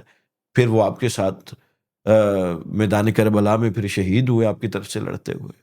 سب کچھ لوگ ہیں جو آج کی تاریخ میں بھی یزید کے اس عمل سے، اس کو واقعہ کربلا سے اس کو بخشش دینے کی کوشش کرتے رہتے ہیں کہ اس کے اندر وہ شامل نہیں تھا، بیسیکلی مقصد شہادتیں نہیں تھا. لیکن میرا یہاں پر یہ سوال ہے کہ اگر مقصد شہادتیں نہیں تھی تو سر تن سے جدا کر دینا، چھوٹے بچوں کو شہید کر دینا، تو کیا یہ آج کی دنیا میں موجود لوگ یا وہ اسکولرز جو یہ بات کرتے ہیں کہ ان کے لیے یہ اتنا کافی نہیں ہے؟ یہ کیا ہے؟ میں ایک یہ سمپل سی کیا کوئی بات، بغض ہے جو لاجیکل بات عرض کروں گا جی. مجھے سمپل ایک بات بتا دیجئے کہ اگر ایک منٹ کے لیے ہم سپوز کر لیتے ہیں کہ یزید اس ساری کاروائی سے ناخوش تھا، ایک بھی سنگل ون بتا دیجئے ایک بھی بندے کو اس نے سزا دی ہو نہیں دی؟ قتل حسین کے جرم میں ایک بھی بندے کو سزا دی ہو؟ یہ تاریخ ان لوگوں سے پوچھ لیجئے، انہیں کہیں بتا دیجئے کہ ایک بھی بندے کو اس نے معزول کیا ہو. سزائیں دینا تو دور کی بات، سزائے موت دینا تو دور کی بات، معزول بھی کیا ہو. گستاخی کی الٹا آپ کے سر کی اور باقی ایک منٹ کے لیے اگلی میں بات اگر کروں آپ کے ساتھ، ہم پھر مان لیتے ہیں ایک منٹ کے لیے کہ جی وہ نہیں تھا اس میں شریک. جب اس کے دربار شام کے اندر سید الساجدین امام زین العابدین اور وارث ردائے تطہیر جناب سیدہ زینب سلام اللہ علیہ پہنچی ہیں، تو وہاں پر کیا سلیم الفطرت لوگ بیٹیوں اور بہنوں کو کھڑے کر کے ان سے خطبے دلواتے ہیں؟ اگر ذرا سی بھی سلیم الفطر طبیعت ہوتی اس کی، ایسا تو نہ کرتا نا. دربار میں نہ کھڑا ہونا پڑتا بی بی پاک کو، کہتا جی ٹھیک ہے ساری جو بھی باتیں ہوئی میں معافی مانگتا ہوں، آپ گھر بیٹھیے، مرد ادھر بیٹھے. کوئی ایسی نہیں. تاریخ کا کتنا بدلیں گے تاریخ کو. کربلا کے بعد جو کربلا بپا ہوئی ہے، میں کہتا ہوں شام کا یہ جو معاملات ہیں وہ کربلا سے زیادہ دردناک معاملات ہیں. وہاں پر آپ اس کو، وہاں پر تو وہ نفس نفیس موجود تھا، وہاں پر اس کے سامنے تو ہوئے نا معاملات، گفتگو اسی کے ساتھ ہوئی. سید الساجدین امام زین العابدین پاک کی گفتگو اس کے ساتھ ہوئی ہے، وہاں کیوں نہیں نرمی برتی؟ سیدہ زینب پاک کی گفتگو ہوئی ہے، وہاں کیوں نہیں نرمی برتی؟ اور کیا شرفاء ہم اس نبی کے ماننے والے ہیں. ہماری کتب سیرت میں واضح طور پر واقعہ موجود ہے. سرکار کے سامنے قیدی لائے جاتے ہیں، قیدیوں کو دکھایا جاتا ہے، روئی خاتون آ جاتی ہے، سر پہ کپڑا نہیں ہوتا. جان رحمت صلی اللہ تعالی علیہ وآلہ وسلم فرماتے ہیں اس کی بات بعد میں ہوگی، پہلے اس کے سر کے اوپر کپڑا اڑاؤ، اس کے سر کو ڈانپو. عرض کی جاتی بندہ پرور دشمن کی بیٹی ہے، تو کیا فرمایا تھا؟ فرمایا بیٹی تو بیٹی ہی ہوتی ہے چاہے دشمن کی ہو. انہی نبی رحمت صلی اللہ تعالی علیہ وآلہ وسلم کی شہزادی کونین کو اور ان کے ساتھ دیگر مستورات کو، وہاں پر تو یزید تھا نا جی شام کے اندر، جی جی وہاں پر تو تھا، اسی کے حکم سے سارا کچھ ہوا۔ چلے جی 1 منٹ کے لیے کربلا سے وہ بے خبر تھا، اس کے حکم سے نہیں ہوئی، تو یہ شام کے اندر جو معاملات ہوئے ہیں سارے کے سارے، یہ جو معاذ اللہ درباروں کے اندر اور بازاروں کے اندر پھرایا جانا اور ان مخدرات کی بے حرمت، میں تو بے حرمتی سمجھوں گا کہ جو اس بے حرمتی ردائے تطہیر کی پروردہ تھی، کہ جن کے آنچل کو ماہ و ماہ کی کرنوں نے نہیں دیکھا، ان کی مخدرات کو آپ معاذ اللہ بازاروں سے گزار رہے ہیں۔ وہاں پر تو یزید تھا، کس بات سے اس کو قیدی بنا قیدی بنایا، اور ان کو کس بات سے اس کو کلیئر کیا جائے گا؟ یہ انٹینشن کریٹ کرتی ہے۔ یہ جو لوگ آج کی تاریخ میں بھی ایسے کرتے ہیں، بظاہر وہ علماء ہوتے ہیں، جی بظاہر وہ کسی نہ کسی فقہ سے ہوتے ہیں، بظاہر وہ اس کے علاوہ بھی بہت سی چیزوں پہ بات کرتے ہیں، بس محرم کا ٹائم آتا ہے تو ان کی ایک یہ والی بات نکل آتی ہے۔ یہ وہ باتیں اس کے حق میں کہاں سے لے کے آتے ہیں، کس کتاب سے لے کے آتے ہیں، کون لکھ کے چلا گیا یہ باتیں؟ اس کے حق میں کوئی لکھ کے بھی گیا کیا آج تک؟ یہ باتیں، یہ کون سی وفاداری ہے؟ ماضی قریب میں کوئی لاہور میں 1-2 کتابیں کو اس طرح کی لکھنے کی جسارت کی گئی یزید کی مطلب وکالت کرنے کے حوالہ سے۔ اگر باقی آپ میجورٹی آف مسلم دیکھیں تو اس کی کوئی وکالت نہیں کرتا، یزید کی وکالت کوئی سلیم الفطرت انسان نہیں کر سکتا۔ واقعہ کو جب بنیاد بنا کر آپ دیکھیں گے، ضعیف سے ضعیف روایات کو بھی اگر آپ پرکھ لیں گے تو آپ کو ہر حوالے سے ہر جرم کا معاملہ کرتا ہوا اور اس کا ذمہ دار جو ہے وہ آپ کو یزید نظر آئے گا۔ یہ میجورٹی آف اہل سنہ کا موقف ہے، اہل اسلام کا یہ موقف ہے۔ ایک بڑی نومینل سی ایک تعداد، مطلب کروڑوں میں 1-2 یا 4 بندے جو کہ اس طرح کی اس کا دفاع کرنے کے حوالے سے ہو سکتے ہیں۔ تو بہرحال دلیل تو موجود ہوتی ہے جی، اس کے پاس بھی دلیل موجود تھی جس نے کہا تھا انا خیر منہ خلقتنی من نار و خلقتہ من طین۔ قرآن بیان کرتا ہے 4 مقامات سے زیادہ یہ واقعہ کو بیان کیا گیا کہ شیطان کو کہا کہ میرا آدم کو سجدہ کیوں نہیں کہا؟ اس نے کہا میں بہتر ہوں، میں آگ سے ہوں، یہ مٹی سے، آگ اوپر جاتی ہے، مٹی نیچے آتی ہے، میں افضل ہوں، میں اعلیٰ ہوں معاذ اللہ۔ جناب آدم علیہ السلام کو ادنا سمجھنے کی کوشش کی، دلیل تو لاجک اس نے بھی دی۔ اسد بھائی اگر آپ ان باتوں کی طرف ہم اگر آئیں تو دلیل تو کوئی نہ کوئی بندہ رکھتا ہے۔ بات یہ نہیں ہوتی کہ دلیل کوئی لے کر آیا، بات یہ ہوتی ہے کہ دلیل جو لے کر آیا وہ کیسی دلیل لے کر آیا۔ میرا آپ سے سوال کرنے کا مقصد ہے، آپ مجھے جتنا جانتے ہیں میرا ان ساری باتوں پہ کوئی بلیو نہیں ہے جی، لیکن جب ہم اپنی دنیا میں آس پاس لوگوں سے ملتے ہیں تو جب ان کو سادہ ذہن پاتے ہیں جی، اور وہ جب اس طرح کی ویڈیوز یا اس طرح کی باتیں سنتے ہیں تو ایک لوجک کریٹ کرتے ہیں اپنے ذہن میں کہ ہاں بات تو صحیح ہے، ہو سکتا ہے اس کو نہ پتہ ہو۔ تو لاجک ہم نے بھی کریٹ کر دی نا جی۔ ہر معاملے میں ویسے تو بہت زیادہ تحقیق کرتے ہیں لیکن یہ والے معاملے میں عموماً میں نے دیکھا کہ مسلمان بہت سادہ لوگ ہو جاتے ہیں اور کوئی فیصلہ نہیں کر پاتے، اور وہ کہتے ہیں کہ ہاں میں نے بھی کریٹ کر دی، لاجک تو کریٹ کر دی۔ اس لیے میرا آپ سے سوال کرنے کا کہ مقصد واقعہ کربلا کو 1 منٹ پہ ہٹ کر بھی دیکھ لیں تو واقعہ کربلا کے بعد جو اس کے سامنے چیزیں ہوئی ہیں وہ، یا واقعہ کربلا کے جتنے بھی یزیدی لشکر کے لوگ تھے، جتنے بھی شرکاء تھے، سزائیں دینا تو نظر نہیں آتا، انعامات دینے کے معاملات نظر آتے ہیں۔ تو یہاں سے خود فیصلہ کر لیجئے، خود ہمیں ان کو سمجھانے میں آسانی ہو جاتی ہے کہ وہ 100% اس سارے کے سارے معاملے میں انوالو ہے، ان تمام معاملات کو دیکھتے ہوئے۔ مفتی صاحب ایک اور چیز ہے، کربلا کے اندر جو شہادتیں ہوئی تمام شہادتیں اہل بیت کی تھی؟ 18 لوگ جو ہیں جی اس میں بنو ہاشم کے لوگ تھے، بنو ہاشم کے لوگ جی 18 لوگ بنو ہاشم کے تھے، اور اس کے علاوہ دیگر رفقا جو تھے وہ امام علی مقام امام حسین علیہ السلام کے ساتھ ٹوٹل 72 لوگ جو تھے یہ مطلب واقعہ کربلا کے اندر اس میدان کے اندر شہید ہوئے۔ صحیح، اس میں ایسا بالکل بھی نہیں ہے جیسا میں نے عرض کیا کہ یہ عبداللہ بن وہب الکلبی جو ہے، اس میں جناب حبیب ابن مظاہر جو ہیں سب سے عمر رسیدہ ہستی ہیں۔ اس میں بھی ایک مس انٹرپریٹیشن ہے، میں وہ عرض کر دوں، کلیئر کر دوں۔ کہا جاتا ہے کہ مولا حسین نے ان کو خط لکھا، وہ مولا حسین کے دوست تھے۔ وہ مولا حسین کے دوست نہیں تھے، وہ مولا علی کے دوست تھے۔ اصل میں مولا علی کے دوست تھے جناب حبیب ابن مظاہر، اور اسی لیے عمر کا بھی بہت زیادہ ڈیفرنس تھا۔ 57 سال مولا حسین کی عمر مبارک تھی کربلا کے میدان میں، اور جناب حبیب ابن مظاہر کی عمر مبارک جو تھی 86 ایئرس تھی، 86 سال تھی۔ تو اب آپ یہ سمجھتے کہ نیچرل چیز ہے کہ یہ عمروں کا فرق تھا اتنا زیادہ۔ تو یہ مولا علی کے دوست تھے، یہ بھی یہاں پر آ کے شہید ہوئے. اور بعض روایت میں تو یہ آتا ہے کہ معاذ اللہ یہ شام کے بازار کے اندر میں نے پھر ورز کیا کہ اس کو اس بات میں بات آ جاتی ہے جیسے کہ ہم یزید کے متعلق بات کر رہے ہیں.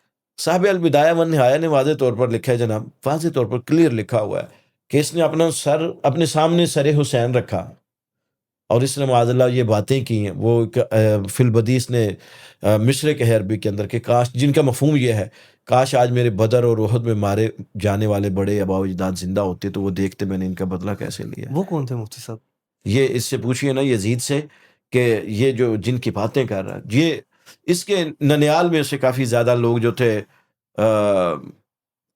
میدان احد کے اندر جو ہے وہ جناب امیر حمزہ اور مولا علی کی تلوار سے وہ واصل جہنم ہوئے تھے.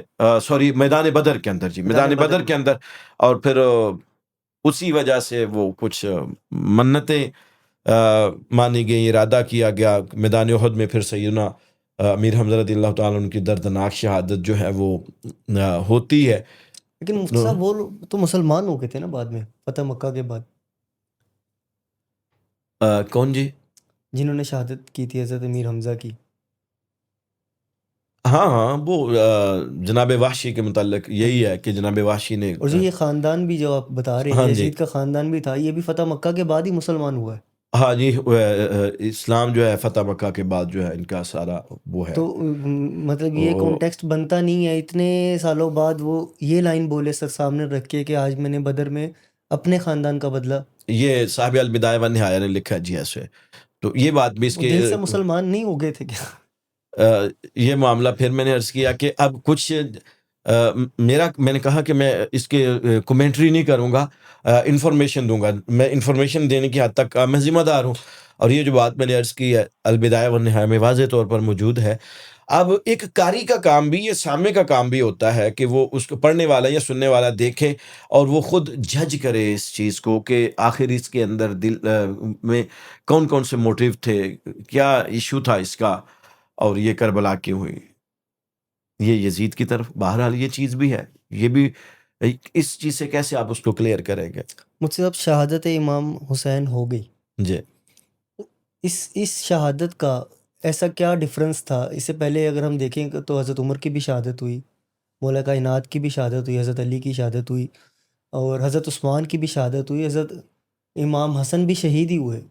ٹھیک ہے، اس شہادت میں ایسا کیا ڈفرنس تھا کہ آج بھی دنیا اس کے بالکل بھول نہیں پا رہی اور اسی کے اندر ہی ہے؟ اور مفتی صاحب ایک اور چیز میں یہاں پر ایڈ کر دوں کہ بلکہ مسلمانوں ہی نہیں بلکہ دنیا کے دیگر مذاہب کے ہاں بھی شہادت حسین کا تذکرہ موجود ہے. جی بالکل ایسا ہی ہے. دنیا کے دیگر مذاہب کے جو لوگ ہیں وہ اسلام سے بطور دین ہم سے وہ اختلاف کرتے ہیں، لیکن جہاں پر جرت، بہادری کی بات آتی ہے، استقامت کی، شجاعت کی اور وفا کی بات آتی ہے، تو وہ کہتے ہیں کہ حسین جیسا ہم میں کوئی نہیں. اس لیے مولا، اب یہ دو باتیں میں ان کو انٹرلنک کر کے عرض کرنے کی کوشش کرتا ہوں کہ مولا حسین کا معاملہ جو ہے نا کربلا کا، دیٹ از ویری ایکسیپشنل. یہ ایک بہت خاص معاملہ ہے، اس لیے اس کو یاد رکھا جاتا ہے. میں ایک مثال آپ کی اجازت سے اگر آپ کو دینا چاہوں، میں آپ سے اسد بھائی پوچھوں کہ آج سے ٹھیک 10 دن پہلے آپ نے اپنے گھر شام میں کھانے میں کیا کھایا تھا؟ آپ نہیں مجھے بتا سکیں میں گے، کل کبھی شاید نہ بتا پاؤں، شاید کل کی بھی نہ بتا سکیں. اگر میں آپ سے پوچھوں کہ آج سے 6 مہینے پہلے فلاں فلاں مہمان آپ کے گھر میں آئے تھے، آپ کے فلاں چاہنے والے یا انہوں کو آپ نے انوائٹ کیا تھا، تو اس وقت آپ نے ان کا کن کن کھانوں کے ساتھ تواضع کی تھی؟ تو آپ مجھے کہیں گے کہ ہاں اس دن یار یہ کھانا بڑا یادگار بنایا تھا ہم نے ان کے لیے، ہم نے یہ چیز ان کے لیے بنائی تھی. یا کسی جگہ پر آج سے 2 سال پہلے آپ گئے تھے، آپ ایک ٹور پہ گئے ہوں، تو میں خاص میموری ہوگی تو یاد رہ جائے گی آپ وہ آپ کو اسپیشل چیزیں یاد رہتی ہیں. جنرل چیزیں بھول جاتی ہیں، اسپیشل چیزیں یاد رہتی ہیں. یہاں پر بھی معاملہ شہادت کے حوالے سے بھی ایسا ہے. علی جا، یہ سیدنا عمر فاروق، سیدنا عثمان، مولا علی، ایون دین مولا علی، ایون دین مولا حسن، سب کو ایک تو یاد تو کیا جاتا ہے. یہ ساری شہادتیں ہوئی ہیں، لیکن جس نے دردناک انداز میں اور جتنی شہادتیں ایک وقت میں ہوئی ہیں، یہ اس چیز کو منفرد بناتی ہیں دیگر تمام چیزوں سے. ایک اللہ نہ کرے کہ ایک انسان کی ہلاکت کی آپ کو خبر ملتی ہے نا جی، مثال سے یہ چیز عرض کروں گا کہ ایکسیڈنٹ میں ایک بندہ فوت ہو گیا، ٹھیک ہے، خبر ہوتی ہے، تکلیف دہ ہوتی ہے، لیکن اگر لوگوں کو یہ خبر ملے کہ فلاں جگہ پر ایک دن میں 50 لوگ جو ہے روڈ ایکسیڈنٹ میں، تو اس خبر کا امپیکٹ اور ہوگا۔ یہاں پر بھی ایسا ہی ہے کہ ایک وقت کے اندر اتنے زیادہ لوگوں کا، اور پھر 3 دن ان کو پیاسے رکھ کر، یہ جتنی پہلے جنگیں ہوئی ہیں ان میں مخدرات یا مستورات ساتھ نہیں ہوتی تھی، یہاں پر تو بچے بھی ساتھ تھے، یہاں پر تو بوڑھے بھی ساتھ تھے، یہاں پر چھوٹی چھوٹی بچیاں ساتھ تھی، 6 مہینے کا بیٹا کسی کی گود میں نہیں تھا اس سے پہلے، جو کہ خود لے کر گیا اور کہا کہ مالک میرے پاس یہ آخری پھول ہے، یہ بھی لے لے، اور ہرملا پھر تیر چلائے اور وہ پھر ان کے حلق مبارک میں لگے۔ یہ تاریخ نے اتنا اندوہناک جو دن دیکھا، یہ 10 کربلا 61 ہجری۔ اور میں یہاں ضمناً پھر ایک بات عرض کر دوں کہ سیدنا ابو ہریرہ رضی اللہ تعالیٰ عنہ دعا مانگا کرتے کہ اللہ مجھے 61 ہجری کے آنے سے پہلے پہلے دنیا سے لے جانا، اور ان کی یہ دعا قبول بھی ہوئی۔ اور کیونکہ ان کے سامنے وہ حدیث تھی کہ سرکار پناہ مانگا کرتے تھے کہ اس وقت سے پناہ مانگو میرے صحابہ جب یہ صبیان اور غلمان کے لفظ حدیث میں آئے اس طرح کے کہ ان کی حکومت ہوگی۔ تو 61 ہجری یہ یزید آیا، اور اس سے پہلے یہ اتنا کہ اس کا معاملہ تھا، اس کی پہلے اس کے متعلق بتا دیا گیا، خبردار کر دیا گیا تھا۔ تو جتنا تکلیف دہ پہلو کربلا کا معاملہ ہے، اس سے پہلے کوئی شہادت، اگرچہ اپنے مقام اور مرتبے میں وہ ساری شخصیات ان کا جوڑ نہیں ہے کائنات میں، وہ نہیں، لیکن چونکہ آپ نے یہ جو کویسچن پوچھا ہے مجھے واقعہ کربلا ہی کیوں، وہ اس لیے کہ یہ ایک ایکسیپشنل میٹر ہے۔ آپ خود بھی سمجھ سکتے ہیں کہ کہاں اتنی 72 جانوں کا، اور وہ بھی پیاسے، اور وہ بھی 3 دن گئے، وہاں پر تو معاملات اس سے مختلف ہے۔ مفتی صاحب تھوڑا سا واقعہ کربلا اور آج کی لحاظ سے اگر اس کا کانٹیکسٹ کیا جائے تو سیدہ زینب کا کردار جو انہوں نے وہاں پر نبھایا، اور آج کی خواتین جو کردار یہاں پر نبھا رہی ہیں آج کی دنیا میں، آج کی تاریخ میں، تو ان کے لیے ذرا آپ ایک دفعہ سیدہ زینب کا وہ کردار تھوڑا سا بتا دیں تاکہ وہ یہ دیکھیں تو پتہ لگے کہ ہمت، بہادری، جرت یا اسلام، خواتین کے اندر اسلام کا رتبہ کیا تھا اور وہ کیسے لیڈ بھی کر سکتی تھی۔ یہ ذرا ان کا میں اس کردار۔ میں عرض کروں گا، میں آپ کی اجازت سے اس حوالے سے پہلے نا کوئی 2 مصرے میں نے کبھی کسی دور میں پڑھے تھے سیدہ زینب پاک کے حوالہ سے۔ وہ کسی نے مصرے 2 لکھے تھے کہ جواب مریم جناب زہرا، جواب مریم جناب زہرا، جواب زہرا جناب زینب، لیکن جناب زینب کے بعد جواب زینب جناب زینب، کہ اگر جناب سیدہ مریم کے مقابلہ میں آپ نے کسی ہستی کو دیکھنا ہو، چونکہ وہ تو ان جیسا تو کوئی نہیں، سیدہ زہرا پاک جیسا، لیکن اسوہ ایک کامل کے اعتبار سے سیدہ کا جواب نہیں، اور کہا کہ سیدہ کا عکس اگر دیکھنا ہو تو وہ سیدہ زینب کو دیکھا جا سکتا ہے، اور سیدہ زینب کے بعد ویسا کردار، ویسی جرت، ویسی تطہیر، ویسی شخصیت کی اعلیٰ بلندی، سر بلندی آپ کو علیجا اس کے بعد کہیں نہیں ملتی۔ یہ حسین کا ہاتھ تھامتی ہیں، بھائی کا، مدینہ سے نکلتی ہیں، اپنے شہزادے انہوں محمد بھی قربان کرتی ہیں، پھر بھی ذرا سی بھی لغزش نہیں آئی ان کے پائے استقلال کے اندر، اور آخری رات کی یہ مشیر تھی، ایک لمحے کی مشیر تھی، اور آپ سن کر حیران ہوں گے یہ وہ مقدس بہن ہے جس کو حسین جیسا شہزادہ بھی کہتے ہیں کہ زینب بہن میں نے تجھے تہجد پڑھتے دیکھا ہے، تو جس انداز سے تہجد میں اللہ سے دعائیں مانگتی ہے نا، میں تجھ سے، حسین کہہ رہے ہیں ممکن ہے میں صبح تجھ سے بچھڑ جاؤں، لیکن میری بہن زینب ہمیشہ مجھے تہجد کی اپنی دعاؤں میں یاد رکھنا۔ یعنی وہ پھر اگلا دن آتا ہے، عام طور پر خواتین کے دل نرم ہوتے ہیں جناب، کمزور ہوتے ہیں، لیکن جرت و بہادری کے ساتھ جناب سیدہ زینب ہے، اپنے بھتیجوں کی قربانیاں بھی دیکھتے ہیں، بیٹوں کی قربانیاں بھی دیکھتی ہیں، بھائی کی قربانیاں بھی دیکھتی ہیں، عباس جیسے شیر کی قربانی بھی دیکھتی ہیں، لیکن ایک لمحے کے لیے بھی یہ نہیں سوچا کہ ہمارے پائے استقلال کے اندر کمزوری آ جائے۔ سیدہ زینب جیسے جیسے مصائب دیکھتی جاتی تھی، ویسے ویسے آپ کا ارادہ مزید مستحکم ہوتا چلا جاتا تھا. میں کہتا ہوں کہ دنیا میں جو سیدہ زہرا پاک نے اپنی تربیت کا رول ماڈل مردوں کی صورت میں حسین مولا کا دیا ہے، خواتین میں سیدہ زینب کا جو دیا ہے، اس کی مثال نہیں آپ دنیا میں لا سکتے. آپ جاتی ہیں پھر دو درباروں کا مقابلہ کرتی ہیں. کوفہ کے اندر ابن زیاد کا دندان شکن جواب دیتی ہیں، اور پھر اس کے بعد دمشق کے اندر، ملک شام کے اندر جا کر یزید کا مقابلہ کرتی ہیں، اور وہ خطبات آپ کے پڑھنے سے تعلق رکھتے ہیں کہ ایک لمحے کے لیے بھی کہیں یہ نہیں کہا کہ علی کی بیٹی ہوں، اپنا ارادہ یا اپنی ذرا سے لفظوں میں کمزوری دکھائی ہو. نہیں، دنیا میں دکھایا ہے کہ اپنے خاندان کی عزتوں پہ، نظریات پہ، افکار کے اوپر اگر خاتون بن کر کوئی پہرا دے سکتی ہے تو وہ سیدہ زینب سے بڑھ کر کوئی نہیں ہے. اور پھر یوں کہہ لیجئے کہ عاشورہ تک، 10 محرم تک امتحان حسین تھا، اور 10 محرم کے بعد امتحان زینب تھا.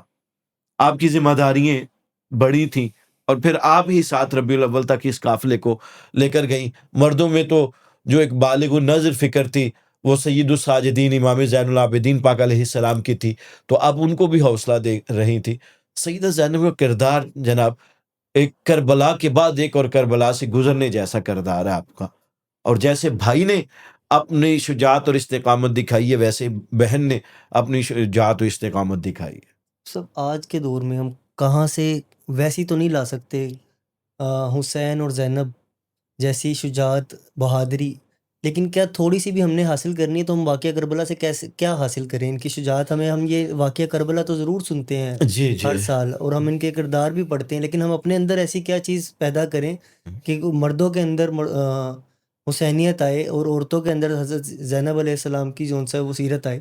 میں عرض کروں گا، میں اپنے انتہائی ناقص علم کی بنیاد پر یہ عرض کروں گا کہ کربلا سے ہمیں ظلم کے خلاف بولنے کا سبق ملتا ہے.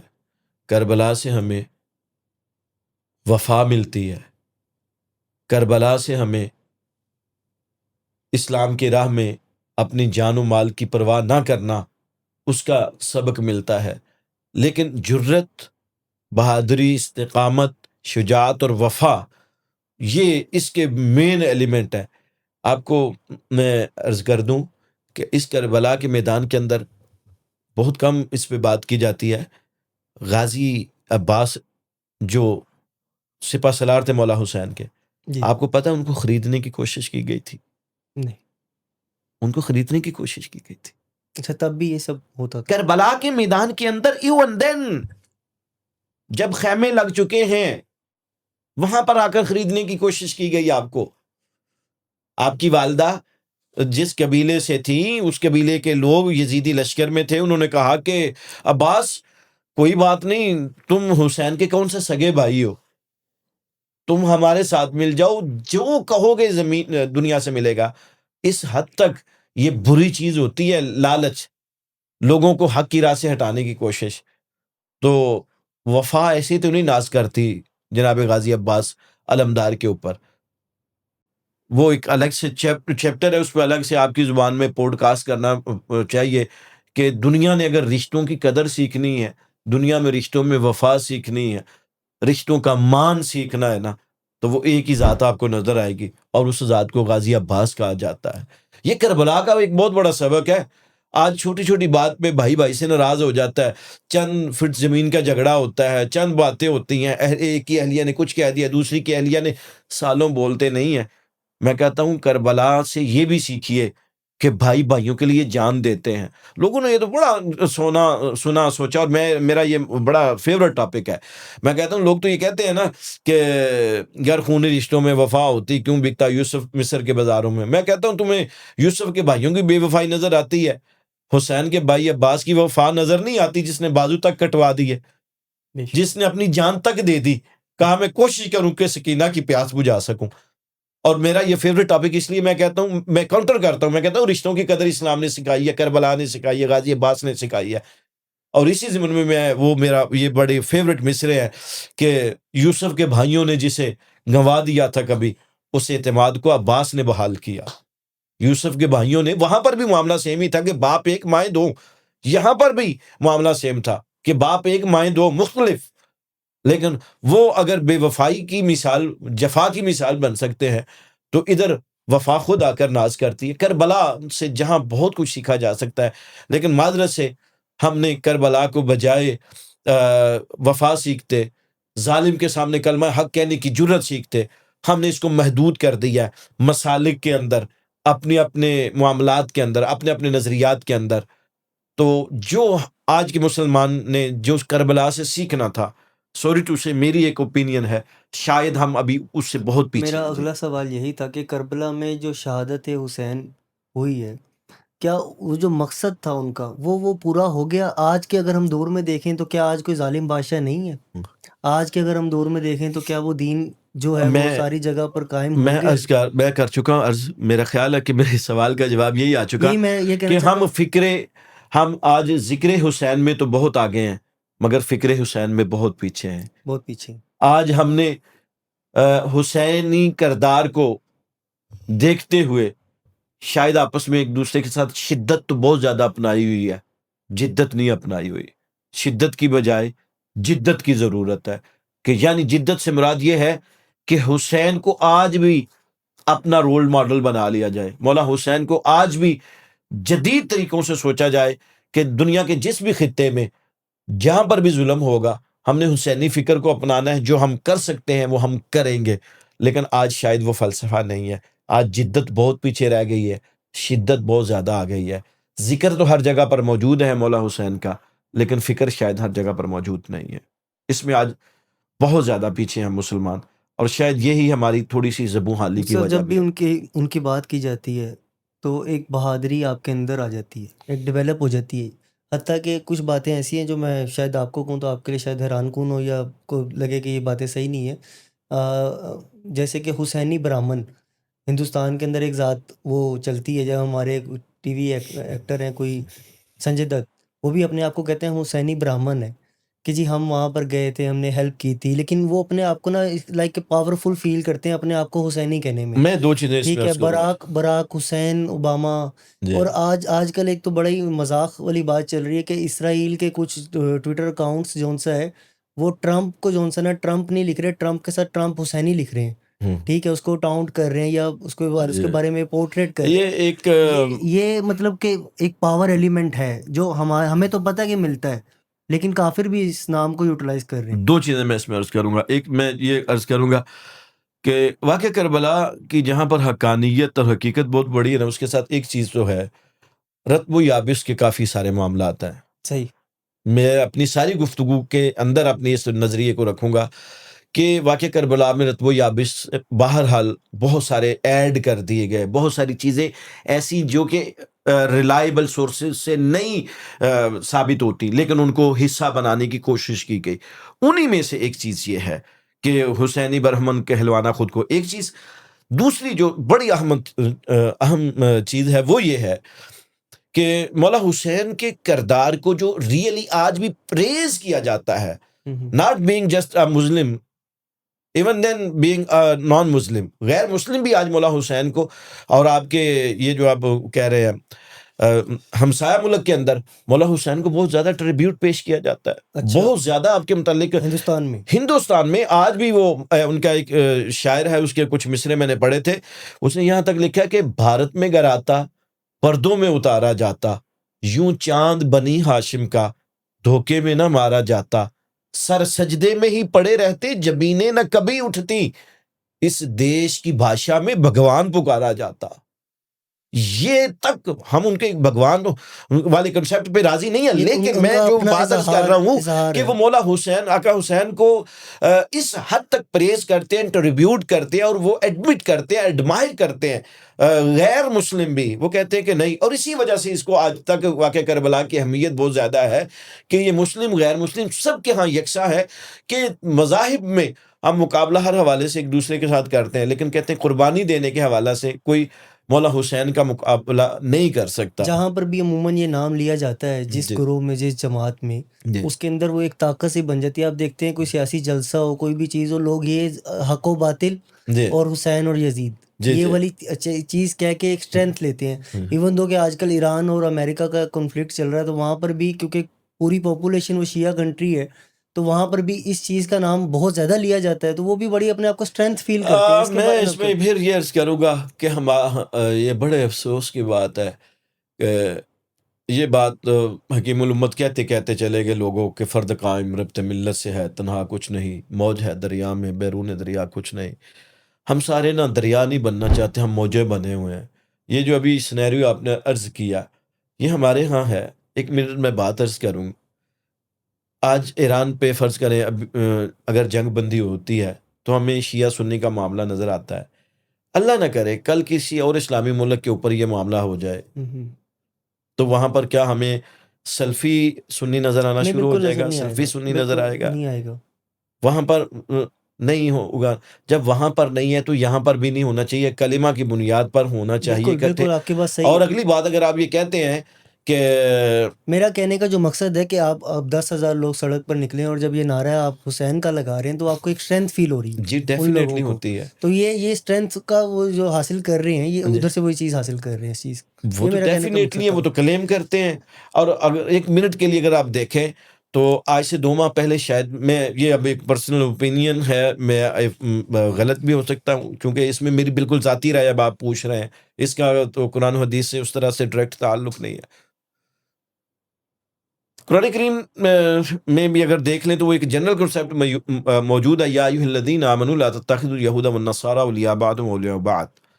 اے ایمان والو یہود و نصارہ کو اپنے دوست نہ بناؤ.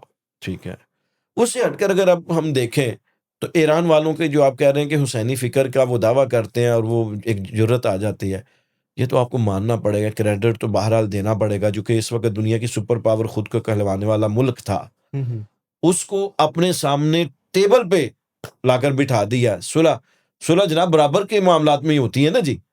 اگر وہ اتنے ڈرنے والے ہوتے، اتنے دبنے والے ہوتے تو ان کے ساتھ صلح تو نہ ہوتی. جو حشر عراق کا ہوا ہے، وہ آئے وہاں پر اپنی مرضی کی، بالکل عراق اور دیگر بھی کئی جگہوں پر کنٹری انہوں تھی نے اس اپنی وقت. مرضی کرنے کی کوشش کی، کیا جو وہاں پر اپنے مقاصد تھے پورے کیے اور پورے کر کے چلے گئے. لیکن یہاں پر ان کو مزاحمت کا سامنا کرنا پڑا، بلکہ ہزیمت اٹھانی پڑی. تو حسینی فکر کا اگر کوئی دعویٰ کرتا ہے تو حسینی فکر بندے کو کمزور نہیں کرتی، حسینی فکر ہمیشہ بندے کو دلیر بناتی ہے. یہ بات ذہن میں رہنی مفتی چاہیے. صاحب بہت زیادہ آپ کا ٹائم ہو گیا، اس کا بہت بہت زیادہ شکریہ. لیکن میں آپ سے نا ایک بات لازمی پوچھوں گا. جو ویسے تو ہم سب کو پتہ ہے کہ امام حسین کون تھے، ٹھیک ہے، یا ان کا کردار کیا تھا، آپ نے سارے پوڈ کاسٹ میں بتایا. لیکن میں آپ سے گزارش کروں گا کہ ان کے بارے میں چند کوئی ایسی بات جو میں سنوں تو میرے لیے ہمیشہ کے لیے یاد رہ جائے. کوئی ان کی کربلا سے پہلے آپ نبی کریم صلی اللہ علیہ وسلم کے ساتھ کوئی ایسی بات مجھے ذرا بتائیں. دیکھیے جی، ان کی زندگی عبارت ہے ایسی باتوں کے حوالہ سے. وہ معروف واقعات ہمیں ملتے ہیں کہ سرکار کا ان کے لیے سواری بن جانا، سرکار کا ان کے لیے سجدوں کو طویل کرنا، سرکار کا ان کے لیے ممبر چھوڑ کر زمین پر تشریف لانا اور پھر اپنے مبارک گود میں بٹھا لینا، یہ معروف باتیں ہیں. میں ایک صحابی رسول کا آپ کی کہنے پر ایک عمل عرض کر دیتا ہوں کہ مولا حسین کو وہ کس نگاہ سے دیکھتے تھے. ابھی تھوڑی دیر پہلے میں نے وہ نام لیا حضرت ابو ہریرہ رضی اللہ تعالیٰ عنہ کا. تو حضرت ابو ہریرہ رضی اللہ تعالیٰ عنہ مسجد نبوی میں بیٹھے ہوئے تھے، تو انہوں نے دیکھا کہ مولا حسین تشریف لا رہے ہیں. ظاہر ہے مسجد نبوی کی کیفیت اس وقت آج والی تو نہیں تھی، جی دور سے نظر آ جاتا تھا بندہ.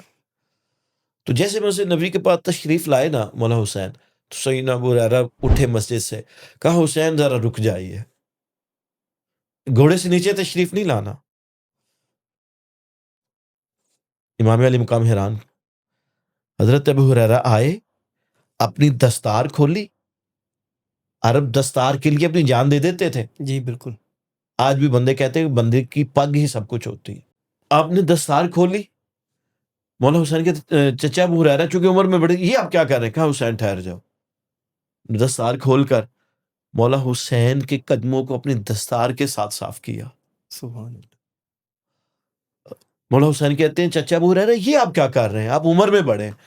فرمایا حسین جو مقام تیرا سرکار کی زبان سے میں نے سنا ہوا ہے اور جس نگاہ سے میں تجھے دیکھتا ہوں، میں تو تیرے قدم صاف کر رہا ہوں نا، اگر دنیا والوں کو تیرے حقیقی مقام کا پتہ چل جائے نا، دنیا والے تیرے قدم زمین پر نہ لگنے دیں۔ یہ شخصیت تھی مولا حسین کی، اس انداز سے لوگ جانتے تھے۔ بات اپنے اپنے نصیب کی ہوتی ہے کہ انہی کے ذریعے سے کچھ لوگوں نے ہمیشہ کے لیے اپنے معاملات سخت کر لیے اور کچھ نے اپنی جنت کی راہیں جو ہیں وہ سیدھی کر لی۔ میرے آقا کریم صلی اللہ تعالی علیہ وآلہ وسلم کے اس پاک خاندان کے حوالہ سے، اور ہم جیسے نمازوں پر ان پر درود پڑھتے ہیں، اللہ تعالی ہمیشہ ہمیں ان کے ساتھ وابستہ رہنے کی توفیق عطا فرمائے۔ آمین آمین۔ بہت بہت شکریہ مفتی صاحب آپ کا، آپ نے اپنا وقت نکالا، قیمتی وقت نکالا، اور وہ سارے مشکل سوال جو عموماً ہمیں اور مشکل میں ڈال کے چلے جاتے تھے محرموں میں، وہ سب کا آپ نے جواب دیا، اور آپ لوگوں کا بھی ناظرین بہت بہت شکریہ۔ اینڈ پر میں بھی یہی کہوں گا کہ واقعہ کربلا تو شاید 1400 سال پہلے ہو گیا تھا، لیکن مسلمانوں کے لیے کربلا کی وہ سچویشن آج تک موجود ہے، حق و باطل کی وہ جنگ آج تک موجود ہے۔ اس پر میں بھی یہ کہوں گا، خون حسین کی قسم یہی ہے عرض کربلا، لاکھوں یزید ہیں یہاں کلمہ حق اٹھا کے دیکھو۔